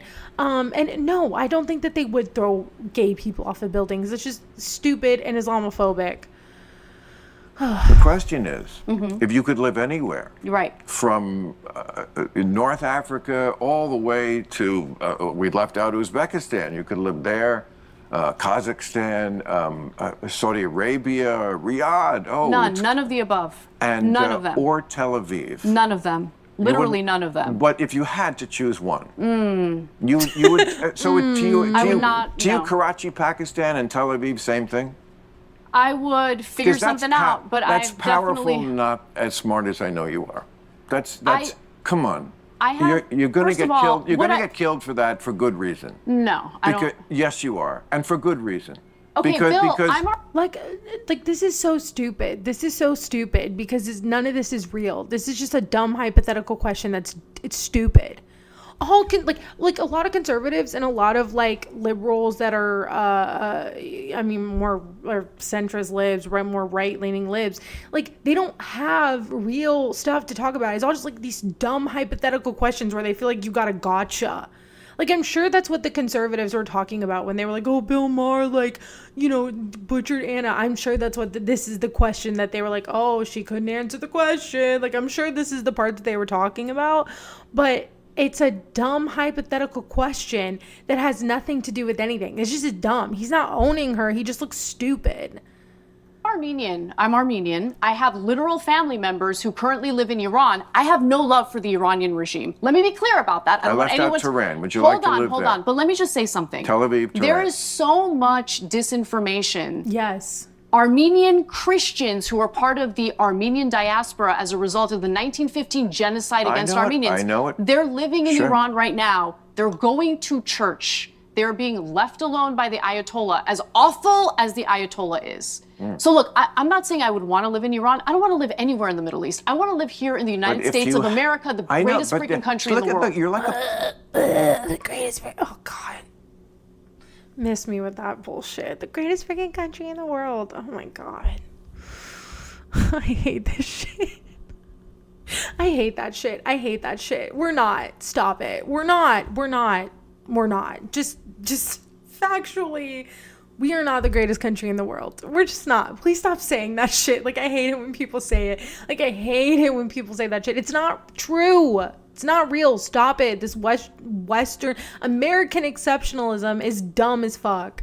politician. You're avoiding No, the question. I'm being as super honest as I can be. No, you're not. No, you're not. 100% I'm being honest with you. No. Because the question is, if you had to pick a city, and you're not answering that question, you're doing what politicians. I have no interest in any place. Because this is dumb, and you're trying to grill her like this is important.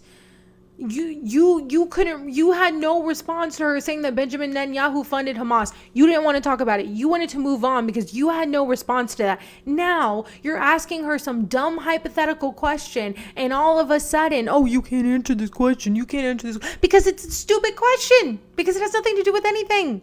Because you're trying to do a gotcha on a relevant hypothetical question. Politicians are doing and saying, I don't want to live in any of them. I want to live in America. That's not the question. The question is, if you had to pick, would you rather live in Tel Aviv? Because I promise you, you wouldn't last a week in the other places, and you could easily live in Tel Aviv. So if you don't think that speaks of a difference between cultures and civilizations, then okay, we'll leave it there. How is our culture different? How is American? Like, this is also the part that bothers me, because it's like, you were just sitting here going after trans people.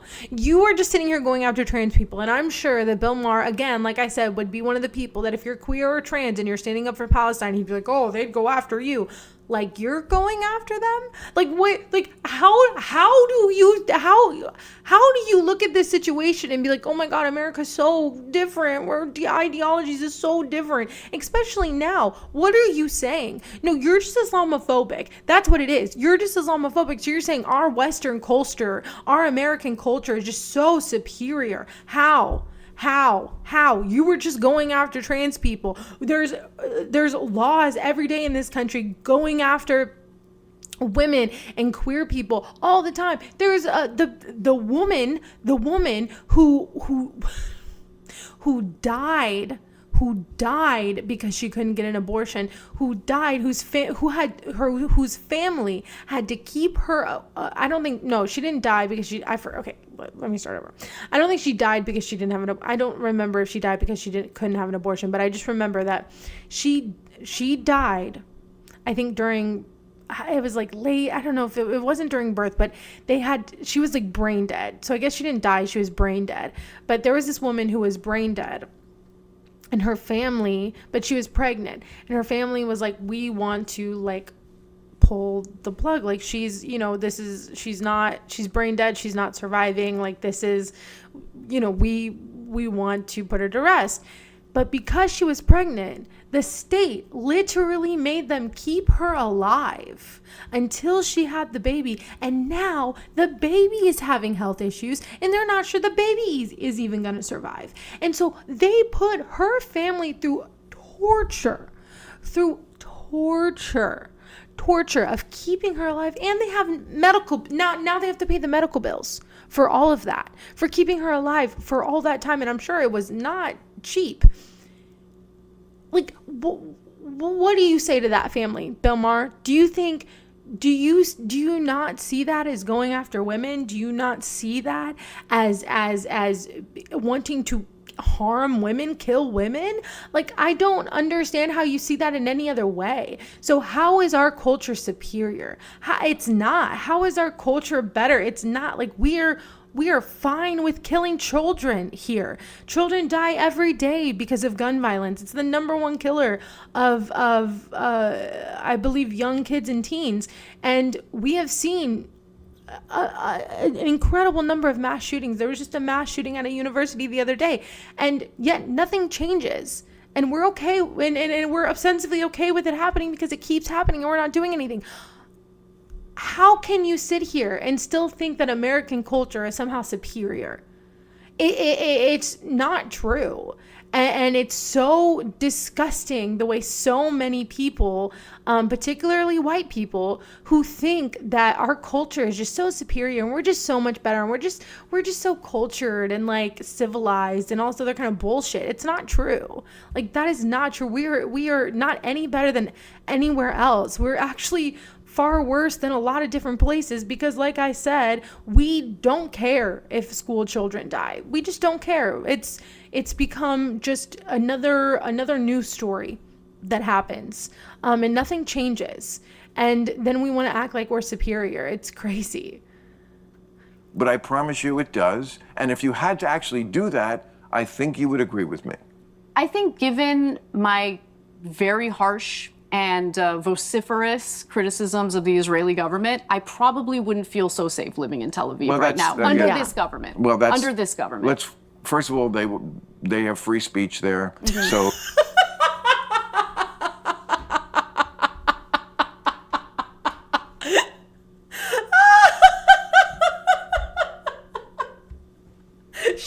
Sure. I was just talking about this before. They've killed, the amount of journalists they've killed is more than any other conflict. What are you saying? Like, what are you saying? What are you saying? Like, you just don't know what you're talking about. No. She would not be safe at all. This is like when Ethan was saying that if Hassan went to, because Hassan was saying he was going to go to Palestine, and he was like, or he was trying, or as a journalist or whatever, but then he didn't go because he's like, I don't feel safe. And Ethan and Hila were making fun of him because they were like, oh, it wouldn't be Israel that would, hurt you. It would be Hamas. And it's like, what are you saying? No, it would be Israel because Israel has been killing journalists. So actually, no, if you're a person who talks against Israel and you go there, it's probable that they might kill you. It is probable, okay? Because it has happened a lot of times. They've killed a lot of journalists. So like... So to sit here and act like that could never happen and she'd be totally safe or he'd be totally safe is not true and is not backed up by historical facts. It would not be an issue, but that is a side issue. We're not really talking about. But that's a side issue. You wouldn't be safe in all these Muslim countries, but you'd be safe in Israel, even though they've killed other journalists that have said bad things about us. But you'd be safe. Don't worry. That's a side issue. You not feeling safe in Israel for that reason, that's a side issue. That's a side issue. This is so dumb. We'll just say just a person, not you with your vociferous talking at, just a regular woman of your age. No, he said you because you're wearing this dress. Like, sure, a woman of my age who grew up in the Western world would probably feel the most comfortable in Tel Aviv. I will concede that. Girl, okay, whatever. Shut up. Oh my gosh. Shut up. Like I said, they're white women they're white, and they're younger than me, and they have gone to Afghanistan. They have gone to where, I don't know, this girl's gone everywhere. This one girl that I watch, she's gone everywhere. And she's talked about it, and she's like, she made friends, she felt safe, like all this other kind of stuff. I think she even had to interact with ISIS or something, or I don't know, she had to interact with someone when she was going somewhere, I don't know. And she's like, yeah, I'm fine, everything's fine, like I'm good. And it's like, it's just so funny because they just think, oh, you're a white woman and you go to this other country and, oh my God, you're just going to be in so much danger. It's like, no, this is not true. This is not true. And I'm not saying that like nobody is ever in danger, but it's like, I guess my whole thing is that like in America, there are dangerous situations here. And like now we have like ICE all over the streets that's just kidnapping people and just taking people. There was that one lady in Florida that was a nurse that got like pulled out of her car by ICE or border security or whoever the hell they were. And it's like, and yet we want to look at these other countries and be like, oh my God, they're so horrible. But we never want to look at our country and be like, how are we, like, we are not superior in any way. Wow. Okay. But we're having a discussion about which culture we like, when in reality, I'm having a discussion about the value of human life. Yeah. And wanting innocent "Ugh." people to live, whether they're Israelis or whether they're Muslims in some other Muslim country in the You know Middle East. what? When I'm bored, I know the audience is bored. Yeah, So I'm going to cut it there. Oh yeah, no. When he's it's the whole what was it? It's the whole oh God, why can't I think of his name? Andrew Tate with Hassan, when he was like, oh, this is boring, you're boring, this is boring. Anytime like someone on the right or has no response, like, this is boring, I'm getting bored, this is boring, people are bored. Okay, sure. Okay, Jesus makes them different. Honestly, and just is not a good reason. It's so stupid. USA #1 in infant mortality. Exactly. And that's what I hate about this, because America's #1. We're the greatest country. Are we? Like, I've seen, like, if you see like countries in like rankings of like happiness or like work-life balance or like, you know, all these just tons of different things, we are like almost never at the top. So like I don't like even in like actual rankings of countries, like when they do these rankings, we're not at the top. So like, what do you mean we're the best? We're not. Like we're objectively not. Like, it's so stupid to me. I don't know, I get very upset. It's so silly. I hate the American exceptionalism. It's just so dumb, because I feel like people use the American exceptionalism as an excuse to never, as like a deflection to never make anything better. They're like, you hate America, and it's like, well, you know, I mean, I guess sometimes I can have that sentiment, but like, I want it to be better. I want things to be better, but you keep saying, oh, because I want to criticize things and make them better, that somehow now I hate America, and I just hate everything, and America's the best, and why can't you just see that? And it's like, okay, but I want us to be, I wish we were the best. I wish we were better. But we're not. And so you're just using American exceptionalism to just like deflect on the problems we have. And it doesn't make any sense. Bill is being childish. All he's thinking is he can ask Anna to take her dress off without offending her. Oh my God, he is so creepy. Go off. Oh, thank you. He reacted like Andrew Tate when Hassan. Yes, we were on the same page. Oh my God, that's so funny. We're on the same page. Andrew Tate is on car stats, accidents being lower for women. Yeah, no, Andrew Tate, that was so funny. And I was watching when that happened. He's like, this is boring. I can't do an Andrew Tate accent. But no, he was like, this is boring, this is so bored, people are bored. Are they? Or are you just the facts are against you, and so you don't have a response? Which one is it? And so to all the right wingers, we're like, oh my God, Bill Maher did so good in this. He didn't, and he eventually tapped out, and oh, this is so boring, because he didn't have a response to her facts. And I don't like Anna Kasparian, okay? I hate Anna Kasparian. The first half of this was me hating her because she's so transphobic and then wants to act like she's some feminist. No. Okay, I hate her, but, you know, to be fair, we were going to watch the parts where she did well. Okay, so the last video that we're going to watch is actually of the Vanguard. So the Vanguard had Emma on recently, and this is an Emma victim response to Anna Kasparian of TYT and dishes on their fallout. So I just wanted to watch this because I thought it'd be interesting and I thought it'd be fun. A little drama for the day. Yeah. Anything to say? Do you want to, talk about anything? No, I mean, I got to go at like 4:10, but if you wanted to ask me about drama, I was anticipating it. I thought that was what the whole buy-in was. Well, respectfully, we do admire your commentary as well. Sometimes we have to, dust off our old, we're media critics, sure, but no, I did want to ask you if we had time. Did you see that? Just so you know, you're still on this woman's mind. You're still, living rent-free in her brain. Bill Maher and Anna Kasparian are getting drunk and chummy on Club Random, and the first thing she does is be like, I want to talk shit on my former friend who sold me out. Wait. Okay, wait. I didn't know that was in there. Wait, okay. What? I didn't know that.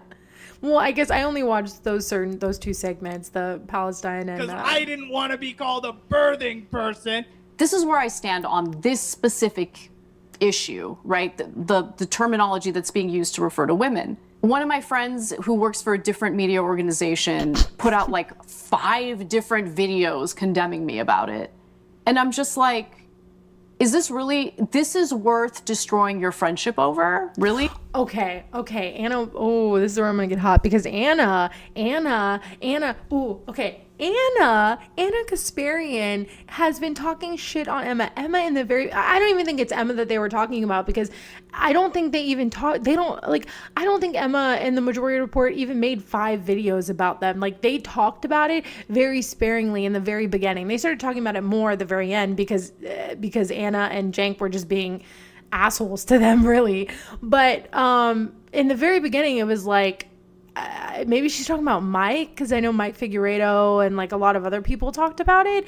But maybe she is talking about Emma. I don't know. But it's like Emma and even Mike Figueredo, Emma and Mike tried to talk to her about it personally, and then she went in and then Anna went and blasted them on it and started talking all this shit on Twitter, and wants to call them out all the time, wants to say that the Majority Report was in with the Democratic Party and all this other kind of bullshit. Like, Anna is the one that ruined this friendship. Okay, the people who I remember this so vividly, because I was watching everyone at this time, right? I remember it so vividly. And I remember when this is when when Olay was still on Leftist Mafia, and Olay was on, and they were talking about this, and Olay said, this is just coddle the white lady hour. And I remember her saying that, and I remember being like, she's right. This is just coddle the white lady hour, because every single person on the Leftist Mafia was being so nice to Anna. They were they weren't being overly nice, but they were just being she's done a lot. I've always liked her. I don't know where this is coming from. Hopefully she can be, we can talk her through this, blah, blah, blah, blah. And Olay is this is coddle the white lady hour. And it's because it was. It's because it was.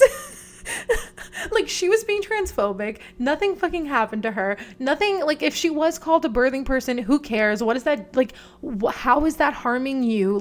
Get over it. Is that the only problem you have in your life? If that's the only problem you have in your life, then you're doing great. And so it's it was just so stupid. And I remember everyone being overly nice to her when this all first started happening. And it wasn't until she kept doubling and tripling down and then calling out all of her friends around her that people were like, okay, F you. Okay, I guess this is just what you're doing now. This is what you're doing now.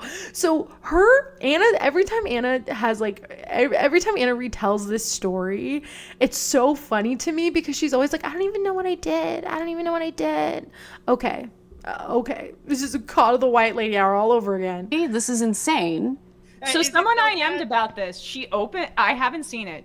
So you're giving this to me cold. She opened the show talking about this? It wasn't quite opening the show, but okay. Bill Maher and her start dogging on trans people, right? They're going to, no matter what. And she starts talking about how she doesn't want to see cocks in the women's locker room. Is it bad that I don't want to see a dick in the women's locker room? Is that bad? No. No. I just don't. I don't want to see a cock in the women's locker room. When does that happen to you? Again, I know I said this earlier, but when does that happen to you? When does that ever happen to you? Shouldn't. And then she brings up the fact that she had a friend and close colleague who ruined their entire relationship because she didn't want to be called a birthing person. Mm-hmm. And I just was like, oh my gosh, it's so... that was 18 months ago? It's been a while, so much that Gavin and I don't even really talk about the birthing person thing, but here it is, it's just so... No, because it's her whole catalyst of going to the right, even though I think this was planned. I think she planned this. I don't think this was just on a whim. I think she was doing the whole, I'm gonna go to the right thing because she wanted, again, there are people who say she genuinely believes this shit. Maybe she does. I personally believe a lot of this was calculated. I think a lot of this was planned. I do think that she is somewhat of a grifter because she has talked about how how jealous she is of certain people around her that are able to get like higher paying gigs and stuff, like Hassan. And so I definitely think that like this was something she did on purpose. Yeah. And so this was her whole catalyst of going to the right. Oh, on the tip of Anna's tongue. Okay. She also kept making this point that I've heard her say over and over again that you guys did like 5 videos or 6 videos about the birthing person thing. Is that even true? No. I feel like we made like a million videos about not. it. I remember you commenting on it on Leftist Mafia and maybe like doing like 1 or 2 segments on the Majority Report. But she seems to, really be wedded to that talking point. Well, I mean, I guess, firstly, I will say I'm always self-reflecting. Like I probably could have handled it better with her. I probably could have been more direct with her. I probably could have reached out and said like, "Hey, we're getting these messages and all this stuff. Like, I know it's uncomfortable, but X, Y, and Z." I may have. I actually don't even remember. I think she did. No, that's what I'm saying. Like, Emma, like it's funny because I remember that. I might remember this better than them, but I think she did reach out. I know Mike Figueredo did, and there were a number of people who reached out to her personally, and it didn't matter. She still like doubled and tripled down on it. So like, I don't think there was anything any of the people who were her friends were going to be able to do, because like I said, I don't think that this was like just a shift in opinion. I also think this was on purpose because I think she planned on going to the right, or to like the center or whatever. On that, but I don't think I probably did that enough, right? And then so I was a little bit. I felt it was awkward and it was hard to avoid, and we had viewers writing in about it a lot. And then I don't control what gets clipped on our YouTube, by the way. We have IMs that come in. Our show gets divvied up. I don't think about what gets clipped. I don't make a request about what gets clipped. We have our publishing guy, Dorsey, who's phenomenal, and he clipped these things, and I guess that upset her on that front. But it's also just like we're in the news and commentary business. We have people that were interested in this. And at the very beginning, I think the initial title of our video was like that she wasn't transphobic. But you hear comments like, I don't want to see a cock in the locker. Yeah, and I remember disagreeing. Like, and that's the thing is, like, I remember disagreeing with her. I remember disagreeing with them in the beginning because I'm like, no, she is transphobic. And that was transphobic. And I remember being like, a lot of people are coming at this in a very gentle way, which I guess I understand because you just don't want to believe it. But like from the very beginning, I've been like, F her, no, that's transphobic. Like that's how because I used to watch TYT every single day, like I did, and I used to love Anna, and I stopped watching them before the birthing person thing though, because it wasn't just that they were doing. They were doing a lot with like their crime narrative was horrible, and they were doing a lot of like right wing framing on a lot of different issues before the whole birthing person thing, and so I stopped watching because of that, and then. When she did the birthing person thing and when they got really transphobic, that's when I was like, okay, yeah, I can't, like, this is, I'm done. And so it, like, they have been doing this. Like, this wasn't just like they have been doing this, and I forgot where I was going with this. What were they saying? In the women's locker room, and it's like, she was transphobic, and so there were people in the beginning that I think I disagreed with because they were trying to be really gentle with her, and I was like, no, F her. Like she's been kind of going right wing for she's been having right wing framing on a lot of different things now. Like this is her solidifying that, and I believed that from the very beginning, and yeah, I think that's what's happening. So, first of all, trans women are so, I would imagine, self-conscious. I'm in locker rooms a lot. People are getting dressed at the gym or whatever. There are trans women in New York City, alert. And I've never seen something like that. That's what I'm saying. Not that I would be looking because... No, just like made up shit. Just like made up problems that she's not experiencing. Everybody is focused on getting ready or showering or whatever. It just seems crazy to even be thinking about other people's genitalia in the locker room. The other thing is aren't you an adult? Like, who cares? The idea that seeing someone else's genitalia in any capacity in a locker room setting would bother me it just feels very oddly puritanical, and it's super transphobic. That's the other thing is like that saying something like that, and I haven't heard the full context, so I'll trust that what you guys are saying about it is accurate. No, that's like literally what she said. Like that was the whole thing. That's like what it's like how she started the conversation about trans people. That's like how she started the conversation. That's what she did. No, it's incredibly transphobic. Like it is. Okay, so that how do you not have the sensitivity to think if you're a trans woman, the amount of self-consciousness that you probably feel, you're thinking in the back of your head that there are a lot of people that think like her, that are grossed out by you being in their space, despite the fact that you are a woman in your heart, in your soul, and this is where you should be. You have people like that making comments like that marginalize trans people, that make them feel like they are other or less than or gross. Like, I don't want to see that. Grow up. Yes. You know what's more important than your temporary comfort in the locker room, which again, I think you should probably examine if seeing someone else's genitalia makes you uncomfortable, like how paper thin your, I don't know, psyche is. Maybe look into that. But what's paramount in those situations is making this marginalized group of people feel included. And so I find that crazy to even say something like that and then later on claim that you don't have transphobic views. In terms of, so I could have done some things differently probably in that situation. But at the end of the day, like where we're at right now was always where her and I were supposed to be. You know, I've been vindicated totally. Well, I don't even, I just mean like, if this was always who she was, then we were always going to fall out. So it's because I'm not about who she is these days. So like it sucks. I don't like losing friends. I'm not somebody that typically cuts off relationships, even when I should. And so I am. I think Emma said that before. I am. I have cut off many of people. You know, but it's funny because like it's weird because like, okay, this is such a tangent and off topic, but like I'm always like, oh, I'm hanging out with my friends or I'm doing this with my friends. And it's actually taken me a really long time to get here. Like I used to have like really bad toxic relationships. And like I was also toxic in those relationships. Like I wasn't perfect by any means. But I've had like many of friendships that were just not good. Not good.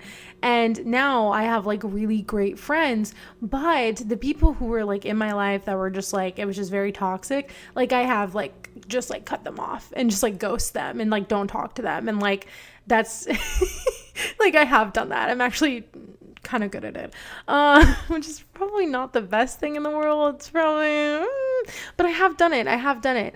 And so I'm actually I can do that, but I don't do that. Like I haven't had to do that in a really long time because I have very good friends now. I've made sure that the people around me are like good, you know, and I'm also a better person because of them. And so that's what friendship is. Anyway, that was just a side note. So I could have handled that differently, I'm sure, but the fact that she's bringing that up, it's sad. I'm sorry that it bothers her. It stinks.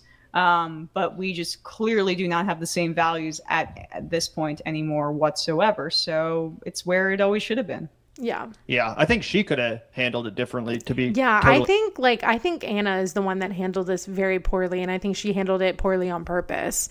Like I think she handled it the way she did, going after everyone that criticized her or tried to help her understand. I think she did that on purpose. Like, I don't think there was anything Emma was going to do or say that would have changed her mind. She did this deliberately, in my opinion. And so I think Emma handled it great. I think she was actually very nice in the beginning. They were very nice to her in the beginning. And I don't really think she deserved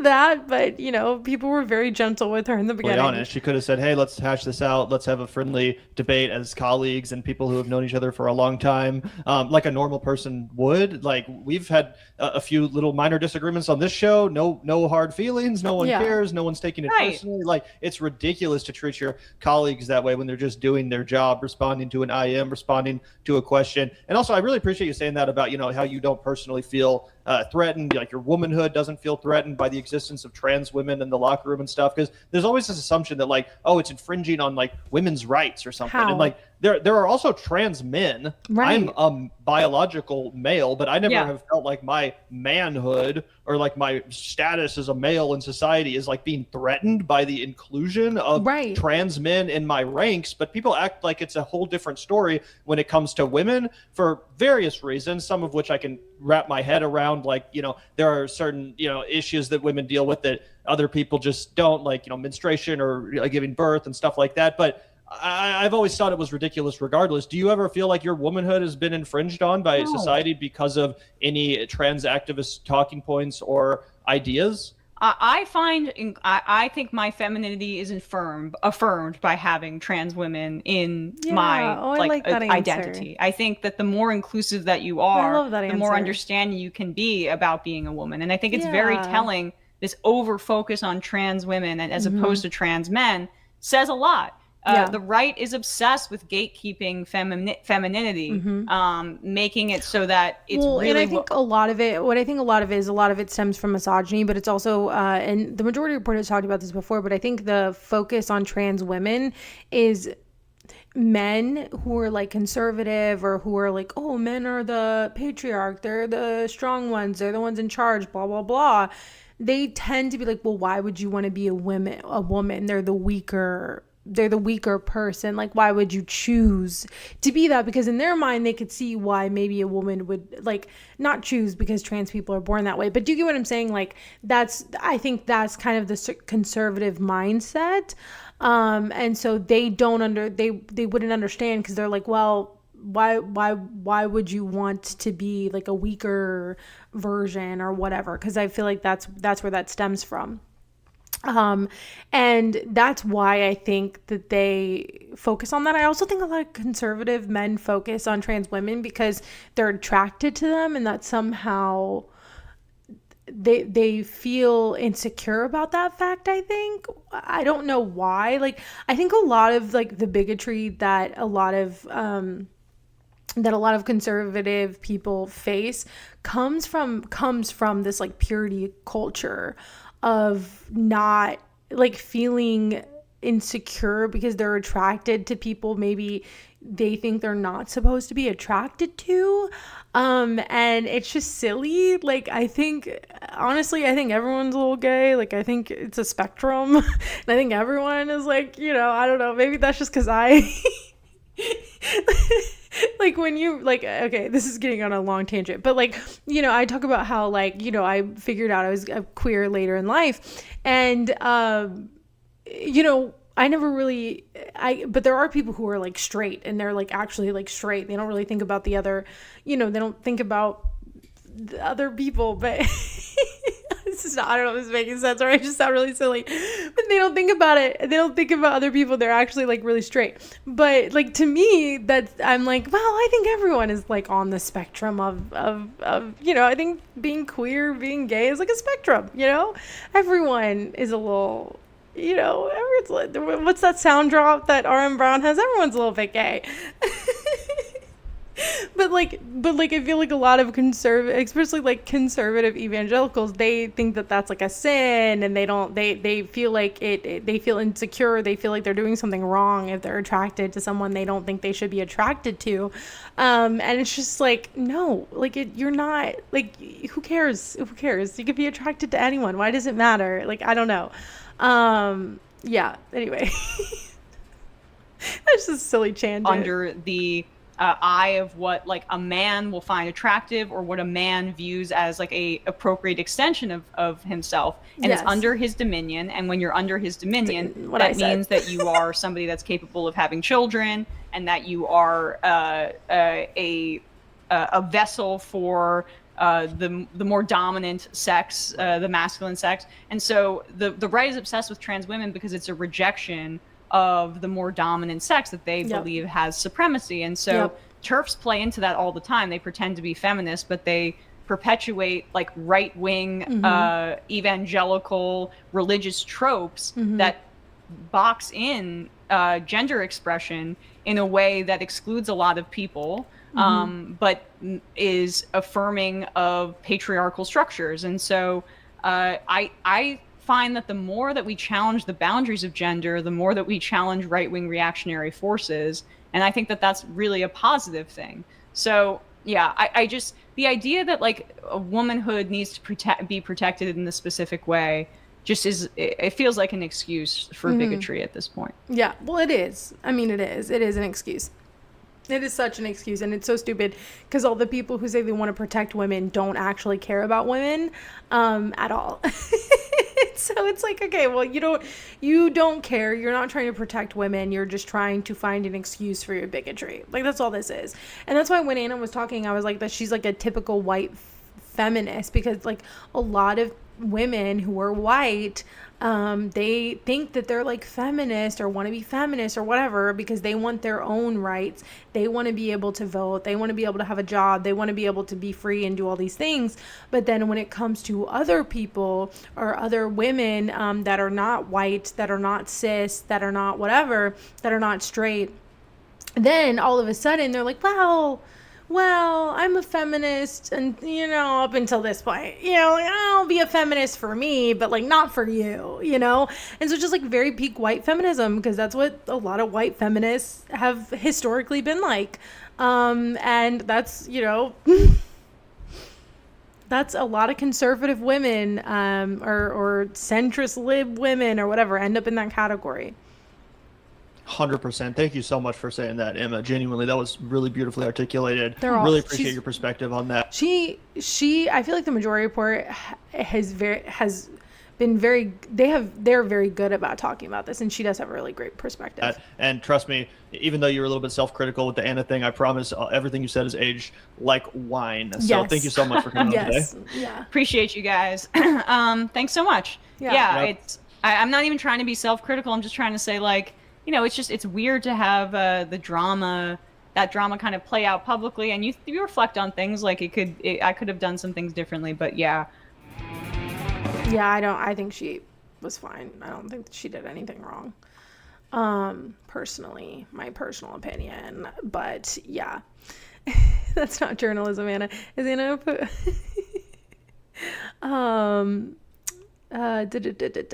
don't look in the mirror, Anna. Oh my gosh. Well, and a lot of just another extension from what we were just talking about. A lot of the like anti-trans bills, or a lot of the bills that they do to like oppress trans people actually also end up hurting cis women as well. And so it's like, like none of it is about protecting women. It's just about an excuse for bigotry. It is. That's all it is. They see trans women as men that are gay. I guess so. I don't know. I guess they do. I think a lot of it also has to do with like, just like, I think it's just like whole rejection of the patriarchy. And I think they have trouble with that. And I think it's a lot of different things for a lot of different people. I think a lot of people also just, instead of trying to understand people they maybe don't understand, or instead of trying to I don't know, like when something is not, because people being trans is not new, but like when something is like new to you or you just don't get it, like instead of like off the bat being judgmental and being like critical of someone, like you should try to like give them grace or understand them, or like, try to like, I see them as a human being. But I think a lot of conservatives would rather just look at them and think that they're the they're the other. And so they're going to go, then they don't understand that. And so instead of trying to treat them like a human, they would just be like, okay, well, they're the other that we're going to go after because somehow they're encroaching on our rights, even though they're not. I don't know. And encourage tribalism mindset. Yeah, you're right. And encourage tribalism mindset, because like I've had conversations with people in my life, and like now they're starting to be like, well, I guess I don't care about it as much, but before, when it was like a big thing, and same with like CRT and like DEI and all these just like buzzwords, I've had conversations with people in my family who are conservative, and I've had conversations, and I'm like, how does this affect your life? How does this affect, your finances? How does this affect your bills? And I've like had this honest conversation, and I've asked them them these questions, and they will say it doesn't, but it doesn't, but it's still but somehow they still think it's like this big issue and still get so upset over it and can't understand, because like I'll have this conversation with them and I'll be like, okay, how does it help? How does it affect your life? Well, it doesn't. I'm like, okay, so then why do you believe this? And they'll say that it's because the Democrats and the people on the left are trying to divide us, and they're trying to use trans people to divide us. And I'm like, what are you saying? I'm like, no, they're trying to use race to divide us. And I'm like, no, that's what you're doing. I'm like, you are going after people. You are calling people all this different shit. You're agreeing with these politicians who want to oppress these different groups, who want to have policies around not learning history or whatever. And instead, and you agree with them and you sit here and you think that they're correct. But then when I ask you, okay, so what does that have to do with your life? You say nothing. And somehow it's like it doesn't compute to you that they're the ones who are pointing out this other to get you mad and to get you in that tribalism mindset, so you'll vote for them out of fear. And yet they don't see that as like they don't see that as tearing us apart or whatever, or divisive. They see the left standing up for trans people, or standing up for people of color, or standing up for real history as the divisive element. And it's just so twisted, you know. And it is a lot about tribalism, because again, I've had these conversations, and it's like, it doesn't, I could talk about economics. I could talk about, you know, affordability. I could talk about that till the cows come home. And for some people, it just wouldn't matter. It wouldn't matter, because they are just in this mindset that like, this is good, this is bad, and you can't talk me out of it, no matter what you say.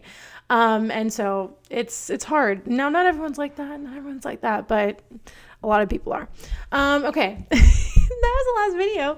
I am going to, that was the last video we're going to record or react to. Before we go, I just wanted to say this again. I'm going out of town, so I will be out of town for Christmas.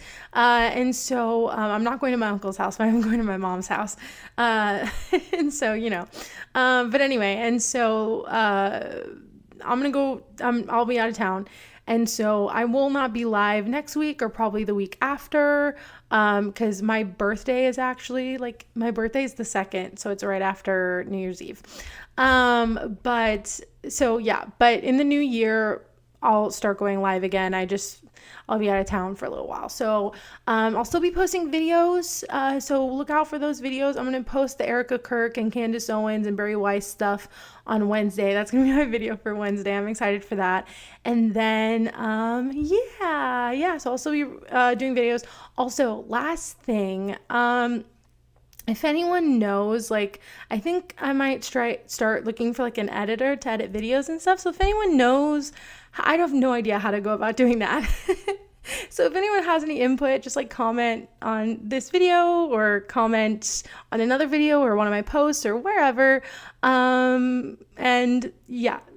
But anyway, thank you. Yes, happy holidays to everyone. Thank you. I'm gonna be 32. That's how old I'm gonna be.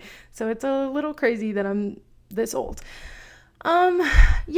But yes, happy holidays to everyone. I hope everyone has a great time. And I hope you get along with your family. Yes, no, it'll be fun. I'm actually very excited. It's going to be different and it's going to be weird, but I'm excited to like be with, just like less people in general. I'm excited it'll be a little bit different and not as toxic as normally. But anyway, that's my family drama. Yes, I love you too. I love you all. And yes, thank you for suggesting this topic. It was really fun. I was very excited to talk about this. And oh, thank you. I would love to go to New Jersey, actually. Listen, one day I'm gonna move to New York, and then I'll visit New Jersey as well. But one day, One day I will move there. Yes, I would love to go to New Jersey. That sounds so fun. All right. Well, thank you so much for coming and being here.